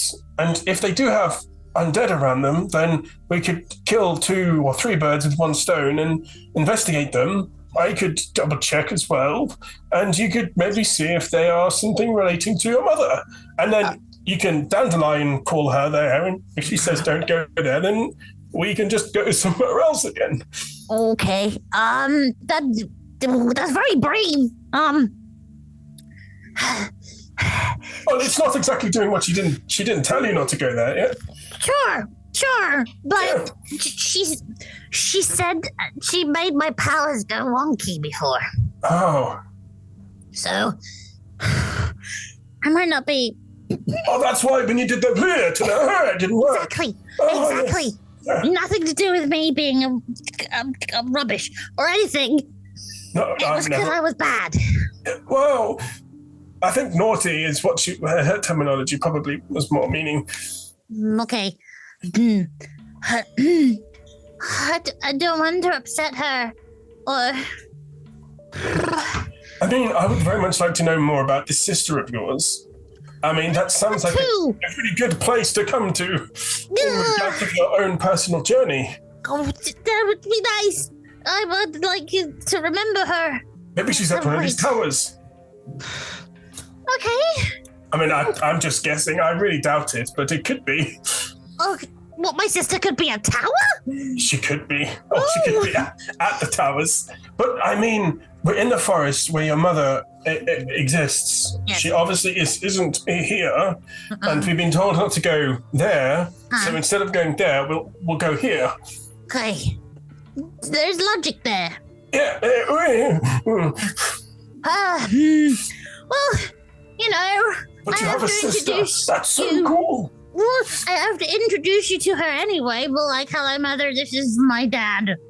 I mean, yes, and I imagine that conversation may be difficult for all parties involved. Maybe, yes. Okay, that's the plan. You're doing great, and you're keeping it together perfectly. Oh! I don't feel. Oh, that's the acorn. I don't feel it, but okay. Your conversation skills are brilliant. Well. What you did with Eldith last night, perfect. What? Eldith is very fancy. Beautiful dress. I'm using the heels. May I ask to borrow them once at some time? Okay. Anyway. Off topic again. Let's go tell them. Yeah, I mean, I'll leave it to you. But if you need help, just give me the look. Okay. Right. Hello, everybody. Hello. Were you having this conversation in front of us? I mean, I imagine we just went... Rex isn't a quiet speaker, so... Brassica dentata, by the way. Needed to get it out there. It's done. Wait, Brassica, what? It's a cabbage with teeth. Oh my god, I did not know that existed. It doesn't. It does now. Just playing with some Latin. Aldi and Murine, were you having any kind of conversation during this, or what would your morning routine be? I think Eldith would have checked to see if Murine was still there this morning, if they had gone off in the night, and then looked with extreme trepidation to see if they looked like they wanted another emotional support chat.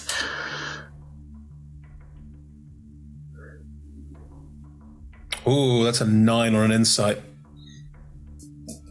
I think you probably want to have an emotional support chat to support me, but I don't really have anything I need support with, so I will... Eldith does not want to have an emotional support chat. Have you not picked this up? I've rolled a 9. Oh, Murine thinks. I see. I see. You're 8? Yes. I love camping. Did you enjoy the outdoorsiness? No. Is that because of your emotional turmoil? No, I come from a city. Oh, me too. Well, a town, but it's a very nice town. The outdoors is to look at and cut some flowers from and bring them into the house, or to go and rip up tree trunks and, do some violent pruning, but not for sleeping in. just keep thinking, where are all the buildings, you know? They're very down there. And not like rustic. Like buildings, you know. Big buildings. No, I quite agree. It's what makes this so adventurous and rebellious, I imagine, if one was interested in those things, but it is a little disconcerting. Yeah. Well, I'm glad there is no emotional turmoil, and if we find buildings, I will point them out to you. Okay. You have a sister! You hear in the background. I do have a sister! That was strange. Would you like the personal hygiene session same as yesterday, or while we wait? They're having some kind of strange morning ritual, and I don't know what an octopus needs to do to get ready in the morning, but while we're waiting... Are you supposed to do that every day? One can. Oh. Generally, I find it aids with the making and keeping of personal acquaintances, but okay, you don't have to. And a personal that's a friend, right? Something along those lines. Then I would like to be cleaner more often. Yes, please. If you're sure. Yeah. Great. Prestidigitation. Okay. I think probably as long as this takes, we'll get to the end of Hera and Rex's conversation. Oh, go on, let us roleplay this extreme awkward pointlessness for another 20 minutes, please, Sean. All right. No! Is my fur supposed to feel like this? Make it stop! Which colour would you like this nail? Roll an intimacy. Oh no, that's intimidation check. Wow, different game. Moving on. I think you probably all around about this point come back. Protagonist, you have kind of come this way. Slippery Jack has decided to kind of scout out a little bit further out, but has led you close enough in that you'd know how to get back to your friends. Cool. Oh, Protagonist! You're back! Good morning, Rex. Good morning, and where have you been off on this fine morning? I joined Slippery Jack on his scouting route. Oh, I thought you were going to say skulking. They don't skulk. Where was that from? Shall we convene with the others and work out our day? Well, yes. We're going to the Oh my gosh! You sneak up on me constantly, Marine. They've been right here the entire time. How old are you? Oh, fairly young. Yes, Father. Late 20s, I believe. That's really Very old. funny, Father. That's really old, yeah. What do you mean it's funny? Anyway. So... Combing a rat. With magic. No. I think I have a comb. Oh, you are. I think I now have a comb. I think probably fashioned one, and I'm now combing all of my rats because cleanliness is good. That's how you make friends. Yeah, that's how you make friends. So our original plan yesterday, in which we had a conversation with Oko, may be a false start, as we say. But I don't. That's the first time I've said it. But we shouldn't go on with it. Hera wants to see the important turnip. The turnip is bad. I thought it was a cabbage. The holy turnip. No. Mother does not wish us to view the holy turnip today. You mean there's something you wanted to do that was important to you, and your mother is telling you that you can't? Maybe. So you're going to not do the thing you wanted to do because your mother, who seemingly is absent a lot of the time, has just told you not to do it? Are you really going to give up on what you wanted? It looked like an incredibly interesting sort of mango. What? Albus, please. You're making me hungry. Well, I'm worried about your safety. Turnip mangoes. Cabbage. Cabbages with teeth, possibly.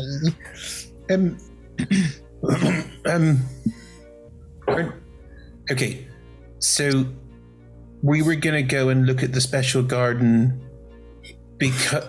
Why were we going to go look at the special garden in the first place? Can we not call it the special garden? We are calling it the special garden. We are here looking for anything to help Hera with her memories. And the special garden doesn't help you remember stuff? No. Okay. For the holy turnips are bad with memories. Oh, what I'm saying. So you're doing mostly well. What do you want to do instead? Well, Rex had a brilliant idea of going to poke an obelisk. Along those lines, yes. Would be up for that. Oh, we're in a forest and there's an obelisk. I mean, that's odd. There's undead around it, which is odd. And, if we are directed away from the garden, then we may find ourselves in a direction of one of the several obelisks in an arc around us. Wait a minute. So, yes. Hera wants to remember stuff, but gardens are bad for remembering and obelisks are good for remembering. Possibly. I thought when we went to the obelisk yesterday, you specifically found it wasn't the right place. Also, doesn't Mr. Jones want to find out more about the obelisks? Well, we didn't go very properly close up to the one yesterday. Sounds like we're going to go see an obelisk then, right? It's an adventure. It might answer some questions, but I don't want anyone to get hurt in the garden. I mean, a forbidden garden full of magical things that we're not meant to go and see in case the mother gets cross does sound quite a lot of fun. I feel like this may be something about you, Eldith. No, we wouldn't want to court danger, as I put it earlier. And if we're not allowed to touch anything, and being powerful enough to protect a large area says don't, it's usually better to not do that. You always stop doing things you want to do because someone else tells you you're not allowed. Oh, I constantly do things I'm not supposed to. Then why don't we go and explore the exciting courgettes, and we can always not touch things. Cabbage. Well, when you do things that you're not supposed to, like a building's on fire, and they say don't walk into the building because it's on fire, you don't walk into said building because it's on fire. Similar concept. Yes, but if someone says don't walk into that building, you'll get hurt, and actually you wouldn't get hurt, they just want to control where you walk, or make you walk like a lady, or make you walk in specific ways, or hide all their really fun stuff and keep it for themselves, then you should walk into the building. Eldith, my dear. What the villagers have said, if the mother does not want you to go somewhere, you will end up dead. Hera, aren't you here to remember who you are? Is that not why we're here? Yes. Okay. If we're helping you remember who you are, where do you want to go to remember who you are? Because that's why we're here. Well, the garden sounds a lot less spoopy than a giant obelisk. But I worry for your safety. If I lead the way, if I lead the way in case there's another snapdragon, and I say no snapdragon, no eating, and it listens to me maybe. Does your mum not want you to remember who you are? Why is she not helping you more? I never thought of it like that. Is she, like, here somewhere and, like, not talking to you or something? She talks to me through dandelions. Sometimes. I think if she lives in the woods somewhere, then why can't we go to her and say Hera needs help? We could ask her on the dandelion thing. We could? Say, hey, Mum, where are you at? Right? Okay. Well, I could ask. I thought that's why we were here. Okay. I'd like to remember who I am, please. That makes sense. Yeah. This is a logical question. Okay. And we won't get hurt. You don't need to worry about that. You should do what you want to do. I read this book about self-actualization. You should do what you want, and don't worry about us. We'll be fine. Okay. Rex is very old, so might not be fine. The rest of us will be fine. Very old. I am not old, thank you very much.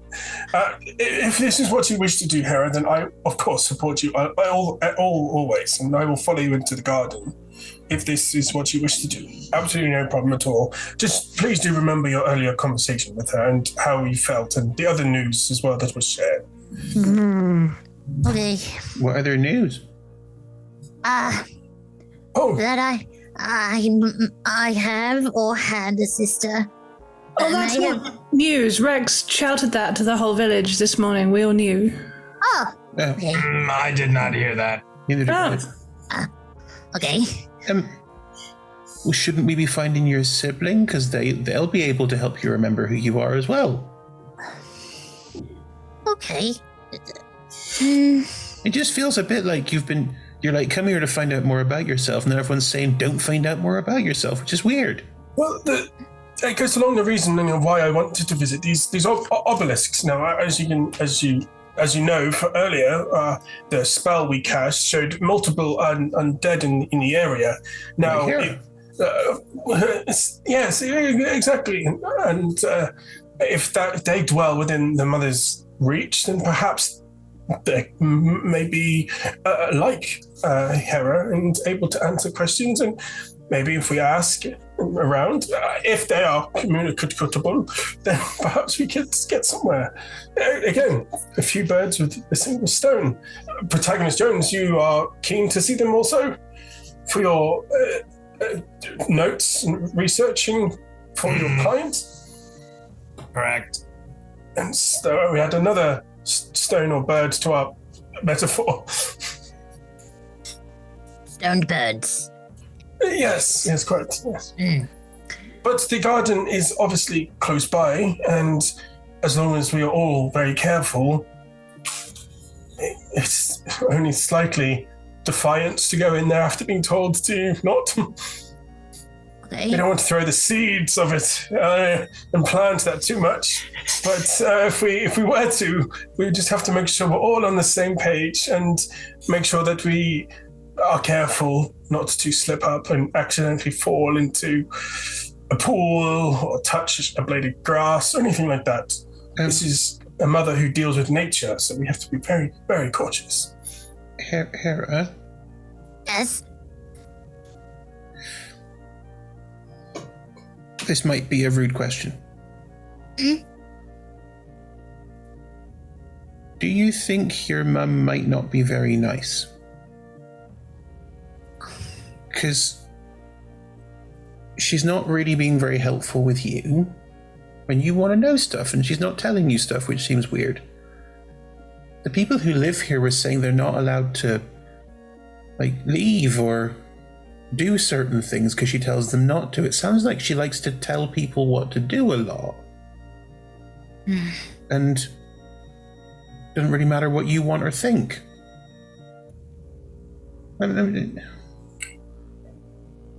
Look, I'm not one for putting my foot down, but this all seems mighty fucked up. I'm just gonna say it. That's actually extremely appropriate. Well, let's go and find her and tell her not to be mean. Okay. Yeah. And not to hurt the nice people and anymore. Okay. Yeah. Ah. Okay. Marines kind of scare themselves. Yeah. Okay. That's a plan. Okay. To the garden of cabbage courgettes. This whole conversation's been pretty inspiring for, I think, quite a lot of people. Would you allow my inspiring feat to include this conversation so we can use my feature? I will allow this, yes. It has been pretty inspiring, at least for me as a player. So, enjoyable. It has been very enjoyable. Okay, so with people feeling inspired and defiant. So I particularly enjoyed that you worked out exactly why I've chosen this title. Well, I was like, wait a second here. Maybe if we go to this garden, we can plant the seeds of defiance. So you'll all get 9 temporary hit points from my inspiring leader feat. Very well. I'll give you some bonus lore as well. Defiance is actually the name of a breed of snapdragon. Oh, cute. That's clever. Oh. Is Slippery Jack within 30 feet, or is any of the other people within 30 feet? Hang on. I'm aware that you have a ridiculous passive perception. So. It's within 30 feet of people that I can see or hear, and he did say something to me earlier. I'm not skulking. So if I could hear him or see him when he's within 30 feet. He got a stealth check of 13, and yes, you feel like he's kind of given protagonist the slip and then actually just tailed you. I'll also give him the inspiring leader feat as well. So he also gets that. Because why not? I like him. Cool. And we did have a cuddle puddle, so it kind of made sense. He was on the edge. The opposite edge from you, yeah. Thank you, Chris.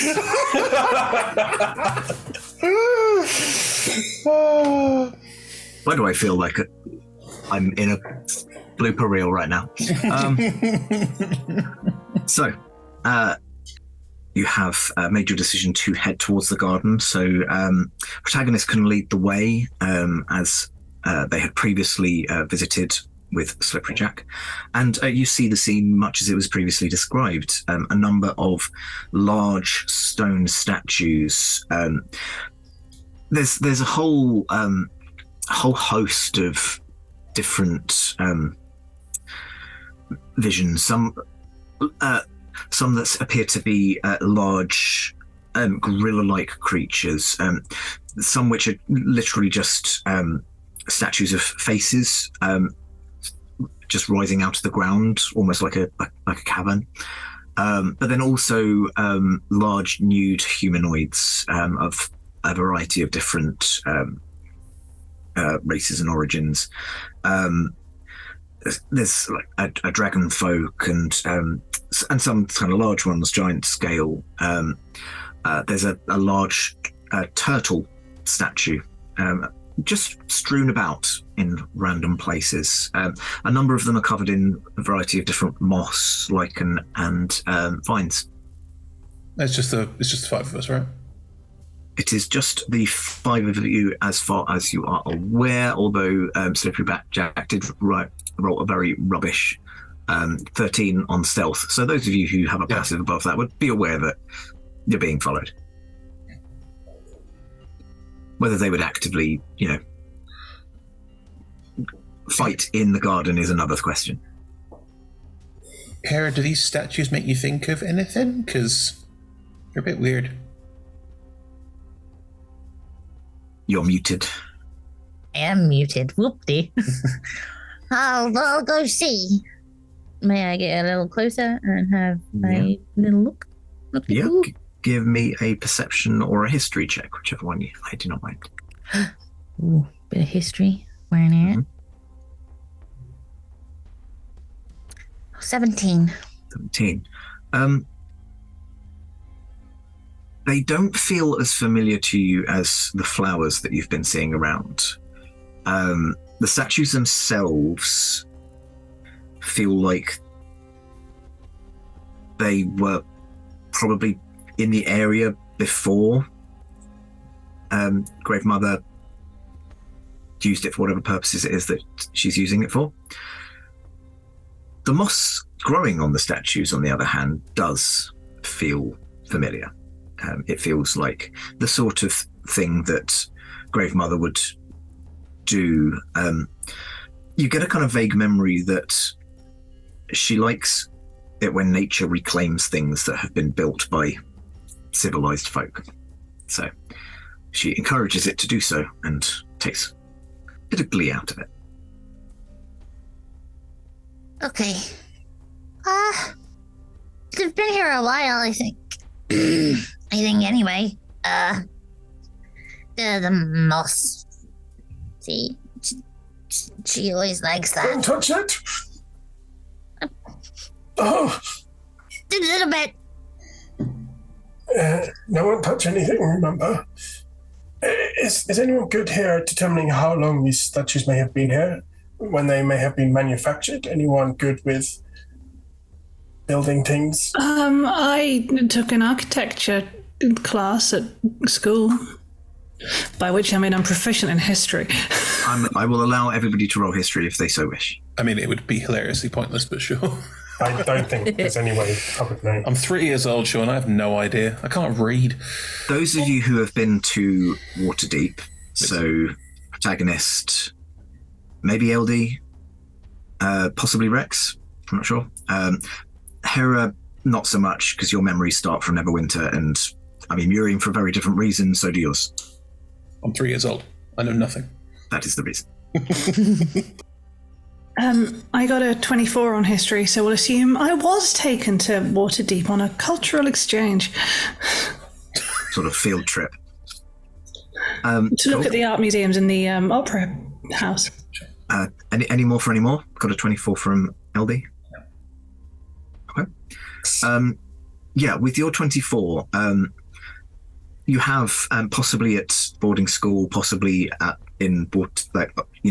going to Waterdeep yourself, you do feel like a number of these statues are very similar to the famous statues of Waterdeep on a much smaller scale, as previously explained to protagonist.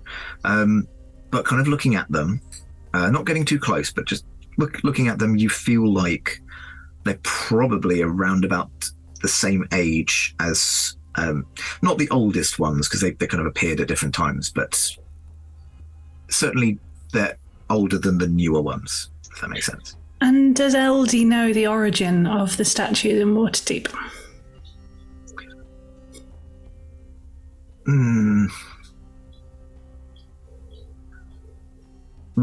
Even with a 24, because that wasn't a natural 20, was it? No, 18 on the dice. Yeah.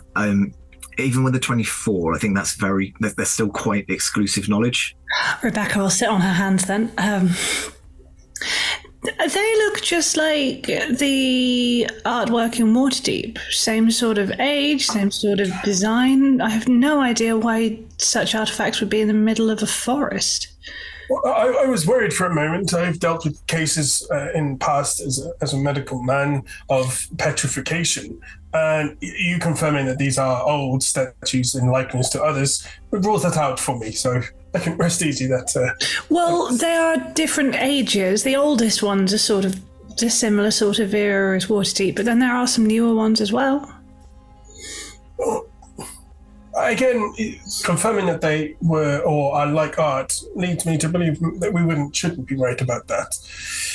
Is Waterdeep a place? It's a city. Just to the south of Neverwinter. Yeah. It has a thriving cultural scene. If Hera wanted to find a kinder patron for her performance art, it's a good place to go. Noted. Might be slightly off on that one, yes. And it's got statues like these statues. Bigger. Much bigger. All of them are naked, not just some of them. How? Because these are pretty big statues. You're very small. I mean, yeah, but never mind. No, just not as a criticism. You're the perfect height for you. Just to think, the size you compared to these is maybe me compared to those in Waterdeep. Whoa, they're really big. Like as big as a house. Sometimes, depending on the house. Not as big as my house, but as big as some people's houses. Oh. And are those statues, like, do they do something special?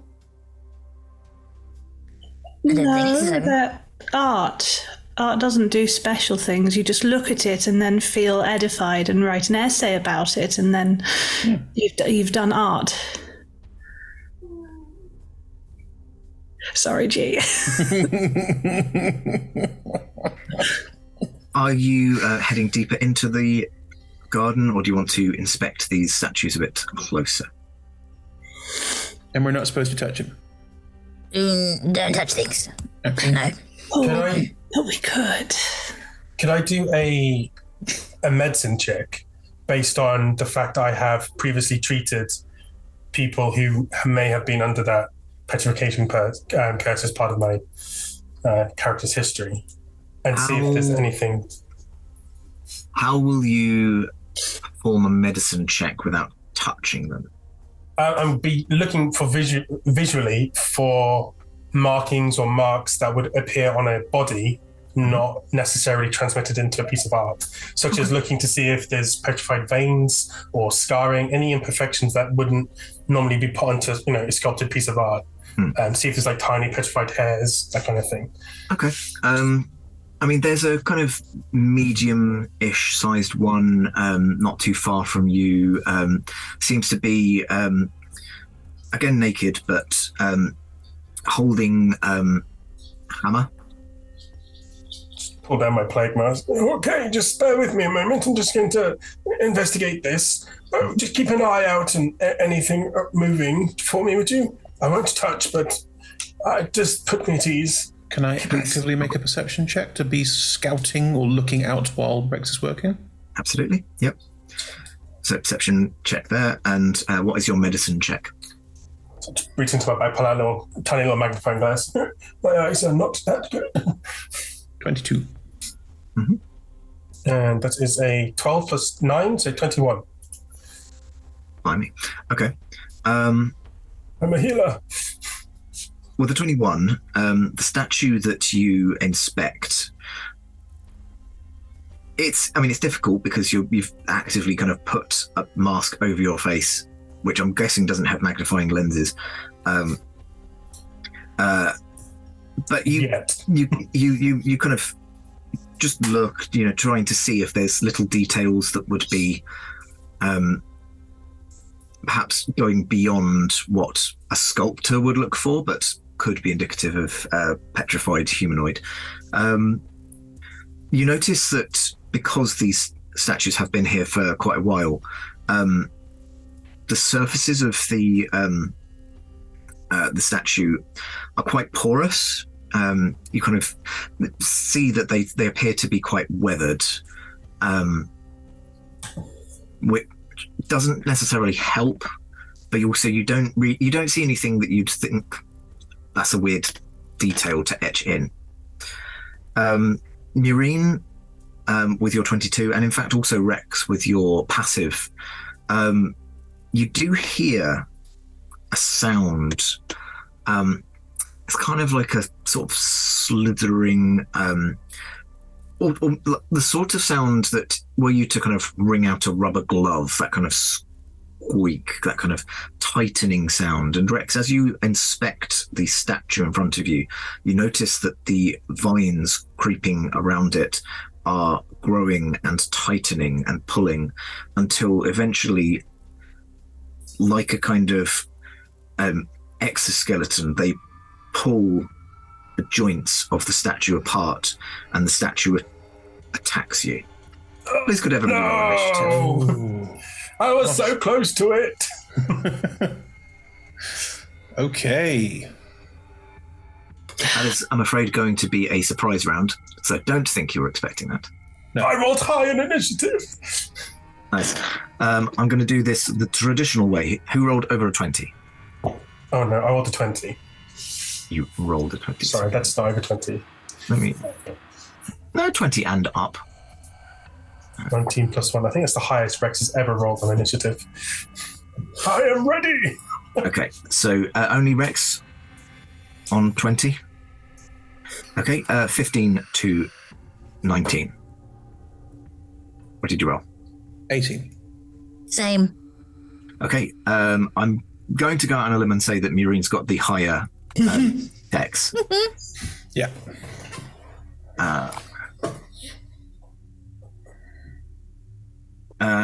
What about 10 to 14? 10. Okay. Damn, G, that's twice in a row. Yeah, by process of elimination, protagonist has rolled 5. Nice. He's not fast, is he? Cool. Well, surprise attack on you with a hammer. Notes. Getting attacked. All right, editors, cue the battle music as this statue slowly grinds, the vines puppeting this former statue to try and land a blow with its hammer. However, I don't imagine an 11 is going to hit you.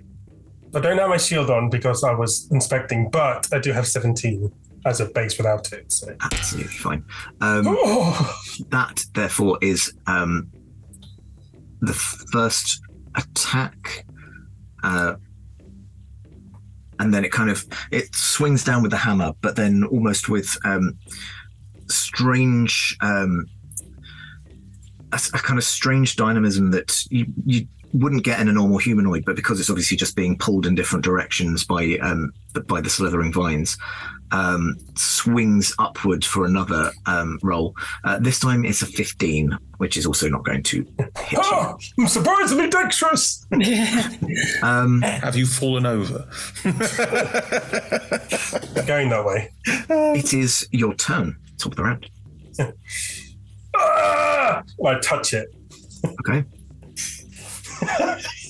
Can it make me... I think it's a charisma saving throw. A charisma saving throw. Okay. Yeah. All right. What's my DC? Anyone know what my DC is? 17. Well, that was a 3 on the dice for a 0. Okay, so it disappears as I banish it. Okay, nice. Can I choose what plane it goes to? You tell me just another plane, okay. Yeah, unless it originates from another plane. Oh, I know. It gives us basically a minute to organise what we're going to do when I drop the spell.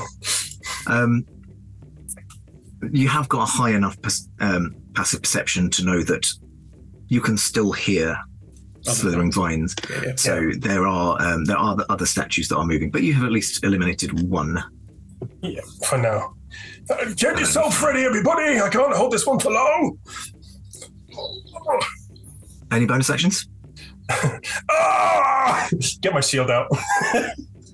That's fine. I'll allow you to doff your shield.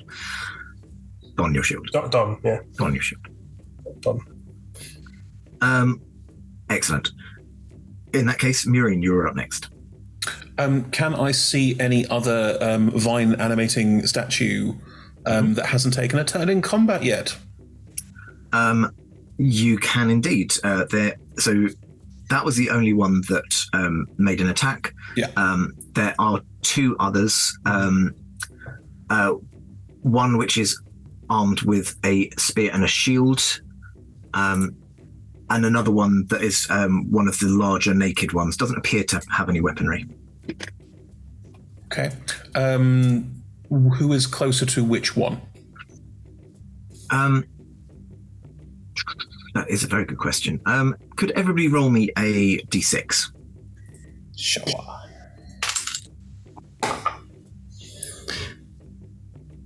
Four. 2. Also 2. 4. Okay. You are muted. Just go. 5. So, Hera rolled a 5. Who rolled 4s? Me. Protagonist and Me and Johnny rolled LD. 2s. Okay. So, Murine, you are actually near to the one that has just been banished. Yeah. Protagonist and LD are near to the one armed with a spear and a shield, and Hera, you are nearer to the much larger giant one that is nude and unarmed. Hera's one, because Hera's not a physical combatant. Yeah, that's fair.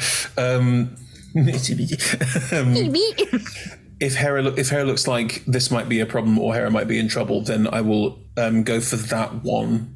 Mm-hmm. Because I am an assassin and because it hasn't taken its turn in combat yet, any hit I score is a crit. See, fine. Does it know that I am there? Weird question, as in, do I need to use a bonus action to do something clever to gain a sneak attack on this? Is Hera within 5 feet of it, so I automatically get sneak attack on this? Talk to me. Hello. Not you. I would say that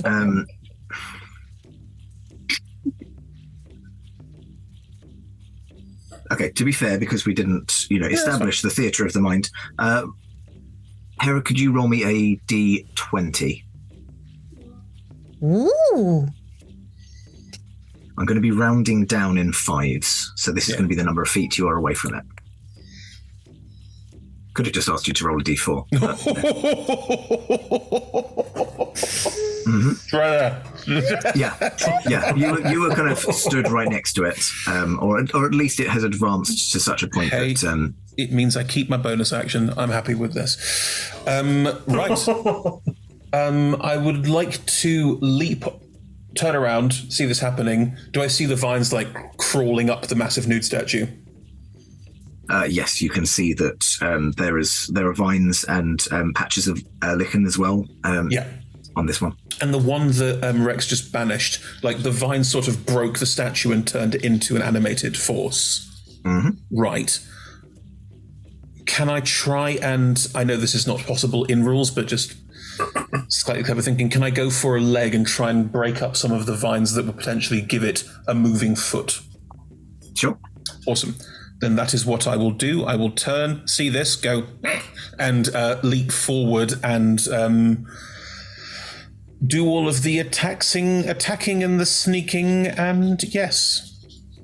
So you are specifically attacking vines, yes? Yes, specifically attacking vines. Okay.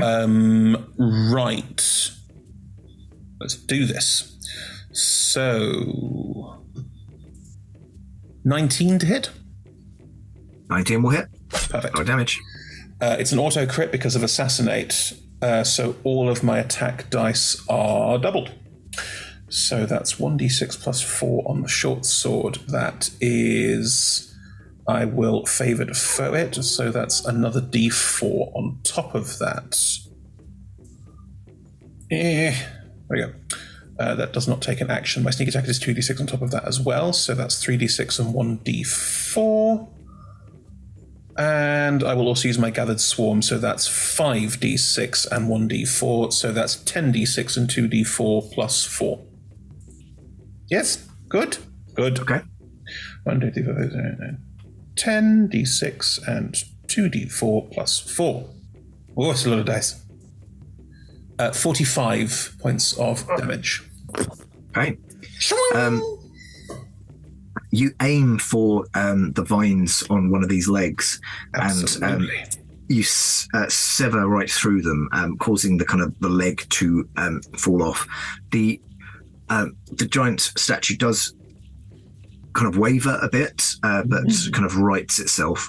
The vines on the remaining leg tighten and burrow into some of the porous cracks, and on the remaining leg split it in two, and it is now walking again on two legs. Fascinating. I will, seeing that happen, I will continue past, because I've got mobile, so I can move past it and away, so I'm out of attack range, hopefully. and I will cut at the second leg. It'd be a much less impactful hit because all of the sneak attack and stuff has gone, but let's do it. Oh, that's right, dogs. It's exciting. Right. 22. Hit? Yes. Yep, that hits. Is favoured foe apply on every hit or only on the first hit in combat? First time on your turns. Yeah. So it's just 8 points of damage on the second strike as I impact its leg. Although I will... How far away from it was I when I ran up to attack it? You were, I would imagine, fairly kind of close together as a group. So probably within 20 feet for you. And what kind of reach? Can I move out of attack range of it? Because I get no attacks opportunity when I hit things because of mobile. It has... You feel like you would be fairly safe to extricate yourself Brilliant. A normal distance. Grand. Because I have boots of, what's it called? Climbing and swimming. Or gloves of climbing, whatever they're called. I will use that to get a bit of height and just move out of combat range as I try and sever all of the vines around its legs so it can't move very well, and then nope out of combat. Okay. What's the second hit? 8. That's damage. 8 damage. Okay. Nice. It is still standing. Yeah, just got to start somewhere. Cool.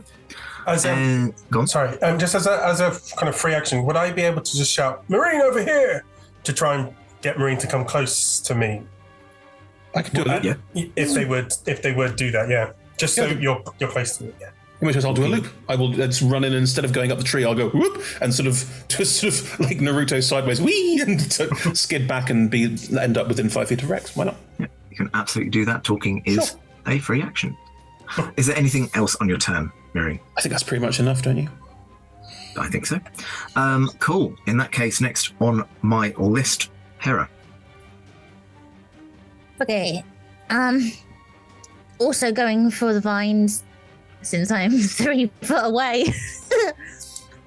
I'm gonna go for Chill Touch to try and just mess them up as much as possible. These two. That's a 10? 10 does not hit. Yeah, Mother's mad at me.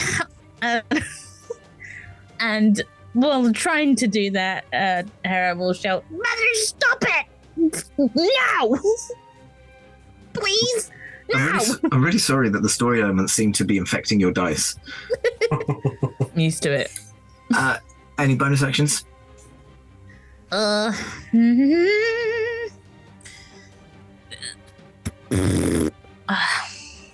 really, no. No. Okay. It is the statues up next. The statue that Noreen just attacked and ran away from is going to try and slam a fist down on Hera. Did you try and leave, by the way, or did you stand next to it? Run! Well, she's trying to talk to her mother to make her stop, so she's not smart enough to back off. She's just like, no, I'm so gonna be able to convince her not to kill everyone and myself. Okay. In that case, first attack is a crit. Ready? Right. Yeah, Doubling the she's dice. So mad at me. Not super high on the dice. That is 13 plus another 3. So 16 bludgeoning damage as the first fist comes down. The second fist comes down. And that is a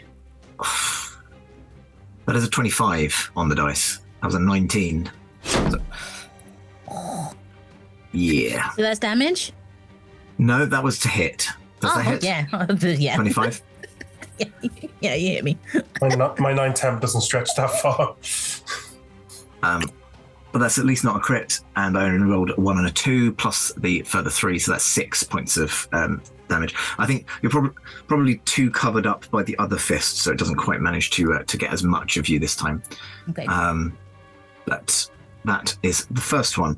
The other one that started moving, as narrated, is near to protagonist and LD.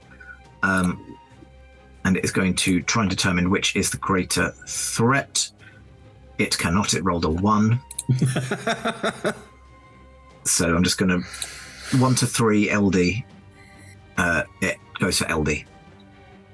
Randomize if I can't make my own choices. And this one gets 3 attacks. I'm not raging yet. Good thing I'm a sack of hit points. Sorry. Right, so first attack.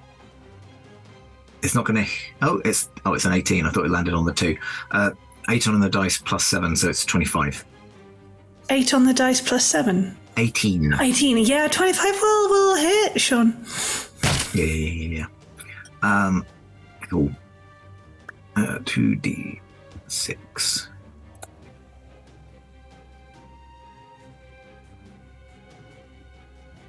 Thankfully, that is only an 8 damage as it spears towards you with its spear.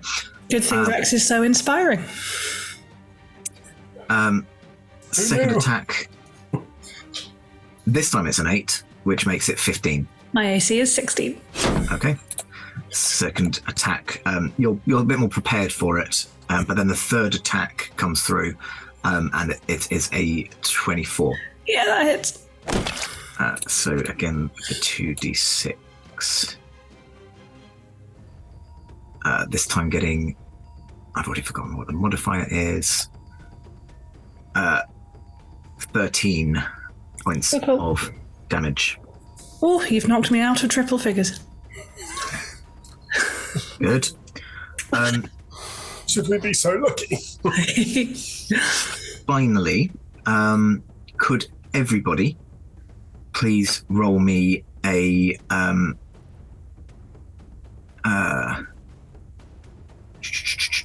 strength saving throw? Oh, great. Yes, I can. This is not con. Too bad. 16. Mm-hmm. Also 16. 21. Mm-hmm. 10. D? 2. Oh. So Murine, Rex, and LD, you all managed to pick your feet up off the ground in time to avoid the slithering vines that have tried to snake up and capture your feet. Protagonist and Hera, however, you are not so lucky. You are now restrained. You will need to make a strength check if you wish to try and free yourself or another creature. Okay. That is, however, everything's turn. So, moving on down the list, LD. Amazing. I don't like it when parental figures ban you from having fun and then spoil your fun and are mean about it, and it makes me really cross. So I'd like to rage, please. Okay. Yes, you may rage. I think... what do I want? I think I want claws again. It's a little boring to do the same again. It's just mathematically the best. It's also pretty cool. Yeah, and they're so nicely manicured. And then this means I get 3 attacks. The big gianty one that Murine started, who are they standing next to currently? Hera. Good, because I want to go protect Hera because the mother is picking on her and that's not okay. Cool. I will clonk my way over. I'd like to keep, ideally, as many people as possible within 5 feet of me. But if I have to pick one, it will be Hera. Okay. So because the one with the spear was attacking you, you are going to have to leave its reach. Bite me. I will try. That's the perfect response. That is a 24. That will hit. Okay. So yeah, as you try to leave, it again manages to just skewer you a little bit, and that is 9 points of damage, but halved because you are now raging. Great. So 4. Perfect. Right, I make 3 attacks. Okay, one of them, it's a plus 10 to hit, so one is a 25, one is a 21, and one is a dirty 20. Yeah, are you just smashing into the statue, or are you also going for the vines? It's the vines wrapped around Hera at the moment. They're at a problem, but Eldith isn't dumb. She has her wits about her. Is it clear to tell in the split second that if she killed the statue, would the vines crumble, or are they symbiotic like that, or are the vines their own attacking creature? I would not say that that's an easy call to make. That's reasonable. Let's spend the first hit then on the vines and see where we go from there. Cool. Roll your damage. Brilliant. Right, let's remember how to do this. It is a D8, and then +6, and then I have another thing to add. Multiclassing is hard. D8 +6, and then oh yeah, I just don't do very much all at once. But then another +2 because I'm raging. Okay, so on the vines, that is a 7 + 6 is 13 + 2 is 15. Awesome. How are the vines looking? More vines start to kind of snap and crumble away. The 2 legs that are currently holding it up begin to kind of lose their coherency, and it stumbles a bit. But the vines just pull the giant statue apart from the crotch and form longer legs, but a shorter torso. Cool. Then I'm going to spend my other turn to Hera over my shoulder and go, this looks like more of a problem. Try not to die. I'll come back and I'll turn around in a minute. And I'd like to use the other 2 to hit the statue itself. Before I roll damage, could you make me I think it's strength? Let me double check. Yeah, could you? I mean, I imagine it's a waste because I imagine the strength is high, but nonetheless, could you make me a strength saving throw? That I will do. It has to work one day. Oh my god, I don't believe it. I rolled a natural 20. Oh, you sounded excited in the wrong direction, Sean. Come on. Well, I don't believe it because that is not the way my luck usually goes on these streams. Disappointing. Well, fiery shackles spring out and do absolutely nothing, trying to find a purchase on the stone and fall to the ground. And that is burnt. Again, however, I have rolled, 13 base damage, and then I add 2 lots of 8, so 16, so 29 points of damage. Am I forgetting something? If I am, I'll work it out on someone else's turn. And I use my bonus action to rage, and then I would just like to, be positioned squarely in between Hera and the nasty, looking like a sentinel on guard. Yeah. Okay. Did you add the rage damage? I did. That made it +8 rather than +6, but thank you. I figured if I missed something, you would know. Okay. So obvious one to check, so I always forget that one too. Easy to get. Right, if that's everything on your turn, then protagonist, you are up next. Cool. You are stood near, probably not right next to the one with the spear. The one with the spear. Yes. Cool. And my feet are grappled.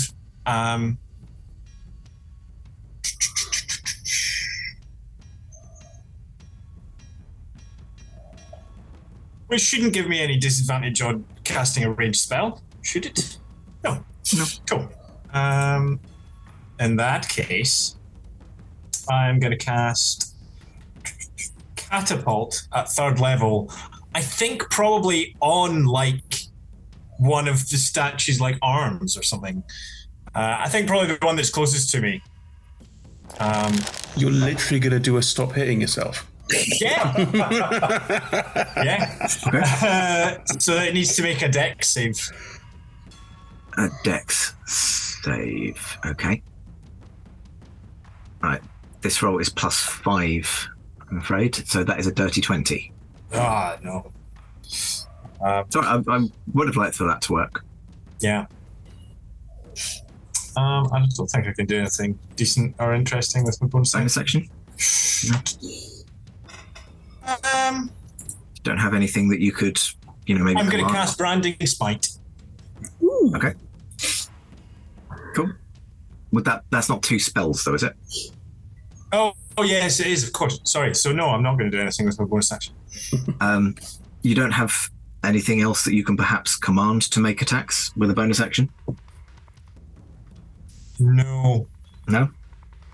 Fair enough. Not currently, no. If that's everything that you want to do then on your turn, we will be going back to the top of the round.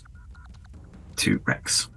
I swivel around to Marine and reach down.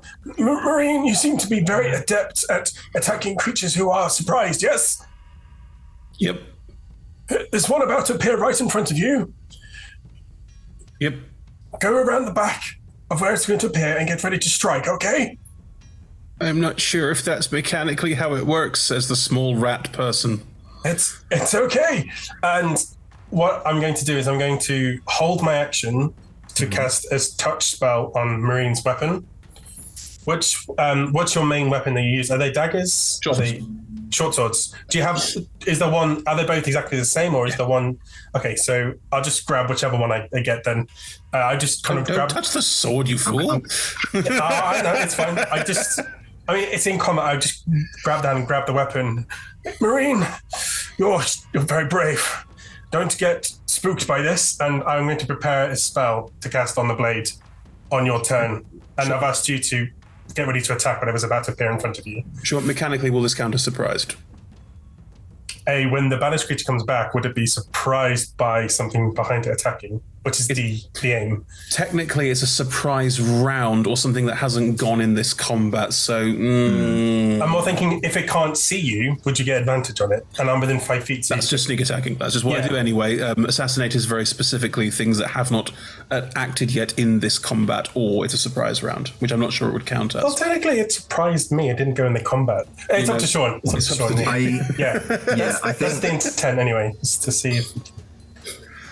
I appreciate the attempt. I'm happy for it to be that you can maneuver into such a way that you would be flanking it and therefore getting advantage. Already do.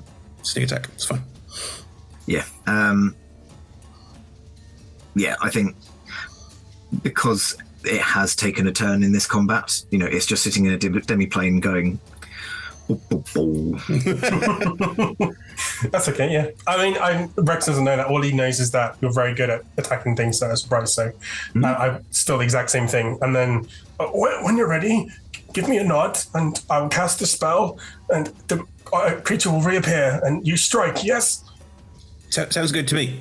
Okay, so I've got my shield up, ready, waiting roughly where it is, and my other hand kind of reaching and grasping onto Marine's short sword. Okay. It is Murine right after your turn, so if you wanted to cast the spell, because it's coming. As soon as Marine gives me the nod, that's my trigger to activate. I give you the nod, which I hope is a free action. Not as a free action. So as you give me the nod, your blade suddenly starts glowing, like with this radiant white hot energy. And I just pull my hand up the blade. And thematically, there'd be obviously it would cut. And as I cut and rub my hand up the blades, it just ignites in this fire. And as it does that, my concentration for the other spell is broken. So the creature reappears and a holy weapon is cast on your weapon. Which means every time you attack with it, it gains 2d8 radiant damage. And I can trigger as a bonus action to explode as a flashbang, basically. As a bonus action on my turn, so I obviously can't do that straight away. But it gives you some extra dice to roll. Yeah. I can't do anything clever with that, but yes. Marine, when you're ready! Then I'm also... yes, I'm also charitably going to assume that Murine hasn't pre-poisoned their weapons. I haven't, because we're dealing with plants, and Murine's only got intelligence of 8, but it didn't work last time. I think that's fair, don't you? I think that's fair as well. I'm not going to do that for your stylistic description of touching the assassin's blades. Cool. Murine, well, it would be a learning curve for me if it was. So. Yeah, I will just sort of... Sorry, just before you take your turn quickly, I totally didn't get what you were getting at, Sean, previously, and I'm an idiot. So yes, because of my nature, I can try and get free of these things, if that's all right. I will allow that, yes. Oh, God damn it. That is a strength check of a nat 20. Ooh. You are not restrained. So yeah, I just, my metallic feet kind of yank and pull at the vines and manage to rip them. Oh, I thought, okay. Sorry, Chris. That's cool. I was hoping we would get the reveal. The reveal. Not yet. Okay. No reveals yet. All right. Well, I'm attacking, so I would just leap forward and dive straight into some strikes on the statue in front of Rex. Cool. I'm presuming that Rex is therefore no longer concentrating, that because you're now concentrating on holy weapon. That's right. Yeah, so that's why I held my action to his turn, so it didn't appear until to their turn. Yeah, until their turn. Yeah. Is Rex within 5 feet of the statue in front? I use sneak attack automatic at this point. I'm right here. You're both. Yeah.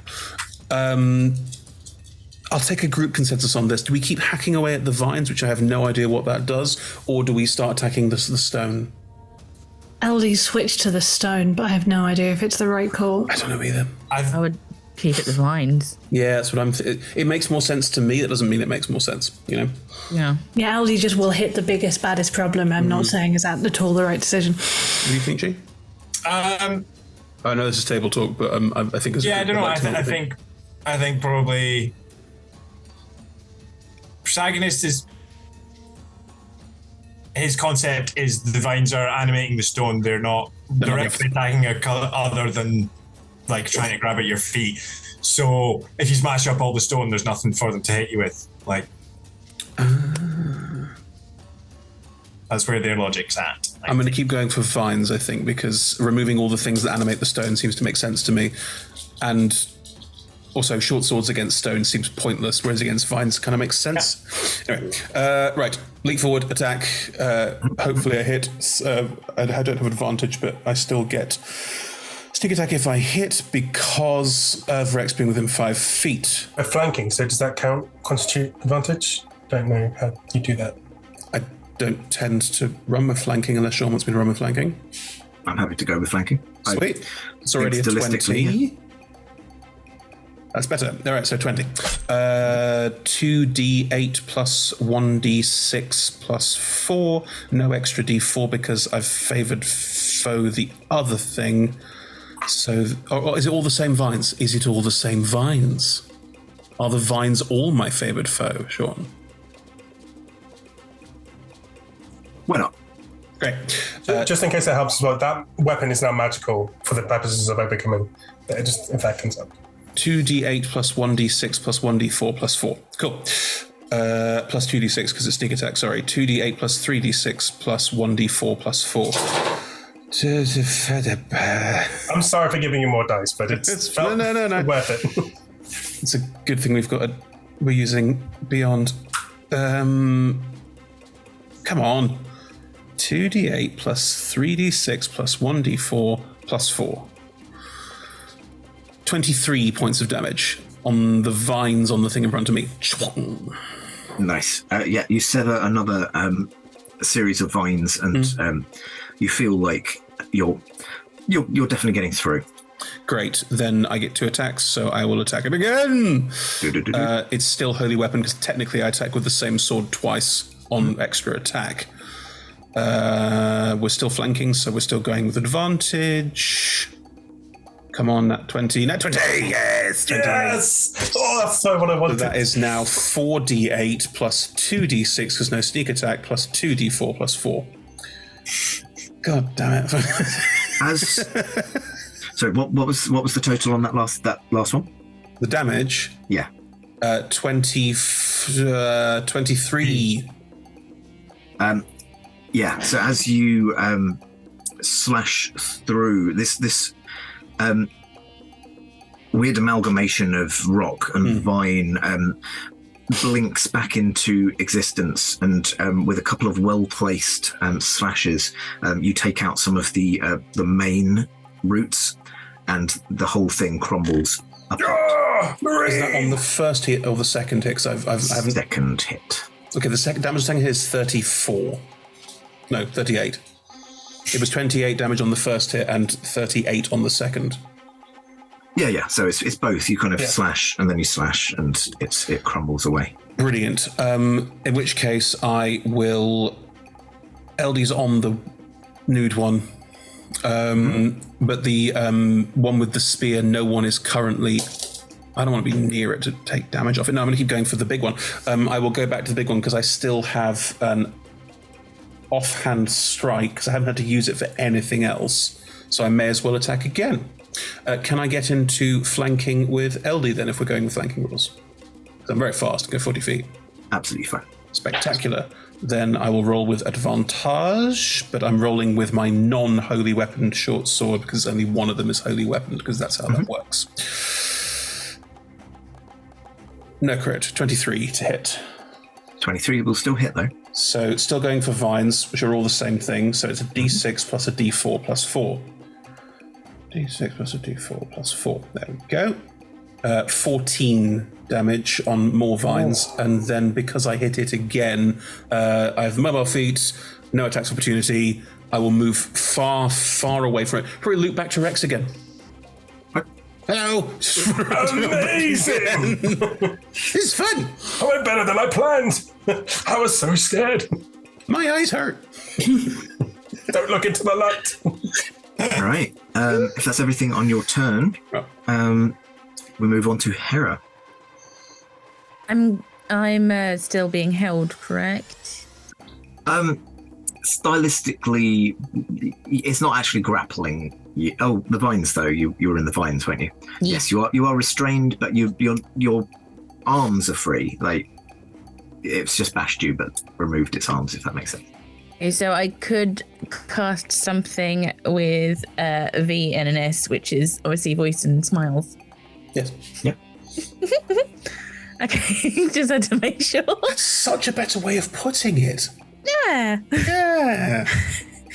I would like to cast Blight on the vines, please. Okay. Yeah. What do I need? Is that a save for me? It's a Constitution saving throw, please. Hang on, if it's a plant, it has disadvantage, doesn't it? Is it? Other way round. It's Plant at a disadvantage. You target a plant creature and or it's a magic. max damage. Yeah. Yeah, it's really nasty on plants. Sorry, I thought you said advantage and hit a dis. Blight is the best spell in the world. This is amazing. Die If it works. And what's the radius on it? One creature of your choice, yeah. Yeah. Okay. Well, Sean did already rule that all the vines were one creature. Yes, he did. So that was not what you would have seen, a 13, which is adding the two d20s together. That was a 10 and a 3. Oh. So therefore, with disadvantage, only have 5. Okay,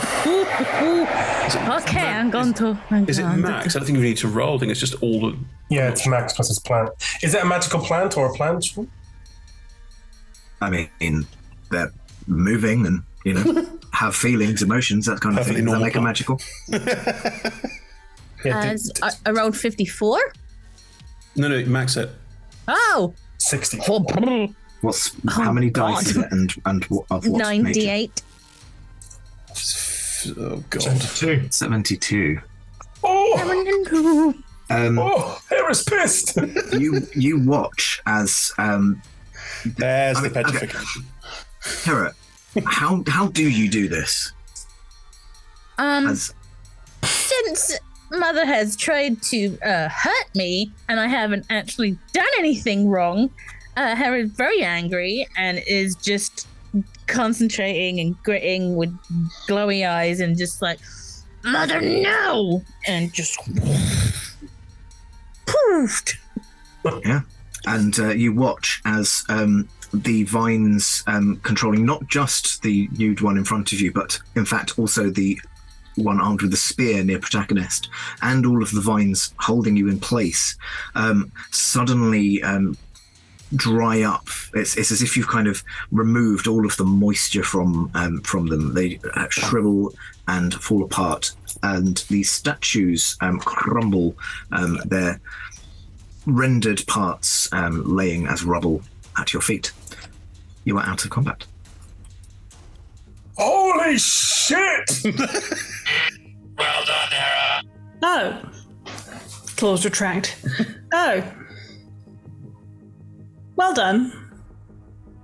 I'm just going to lean over to Rex and go, are you slightly worried that this whole mother thing might be, I don't know, just a lot? I think we may have just drawn a line in the sand and crossed over it. It was fun. We didn't touch anything though, and they attacked us, right? No one touched Exactly. So, Hera, did you not touch? Sniffed it. I didn't touch anything in the garden. We didn't touch. Nobody stepped in the garden. Just talking to nothing. Did you hear me? When does a forest become a garden? Because aren't they all like plants? I go give Hera a hug. What is? Come here, Hera. Just raging like.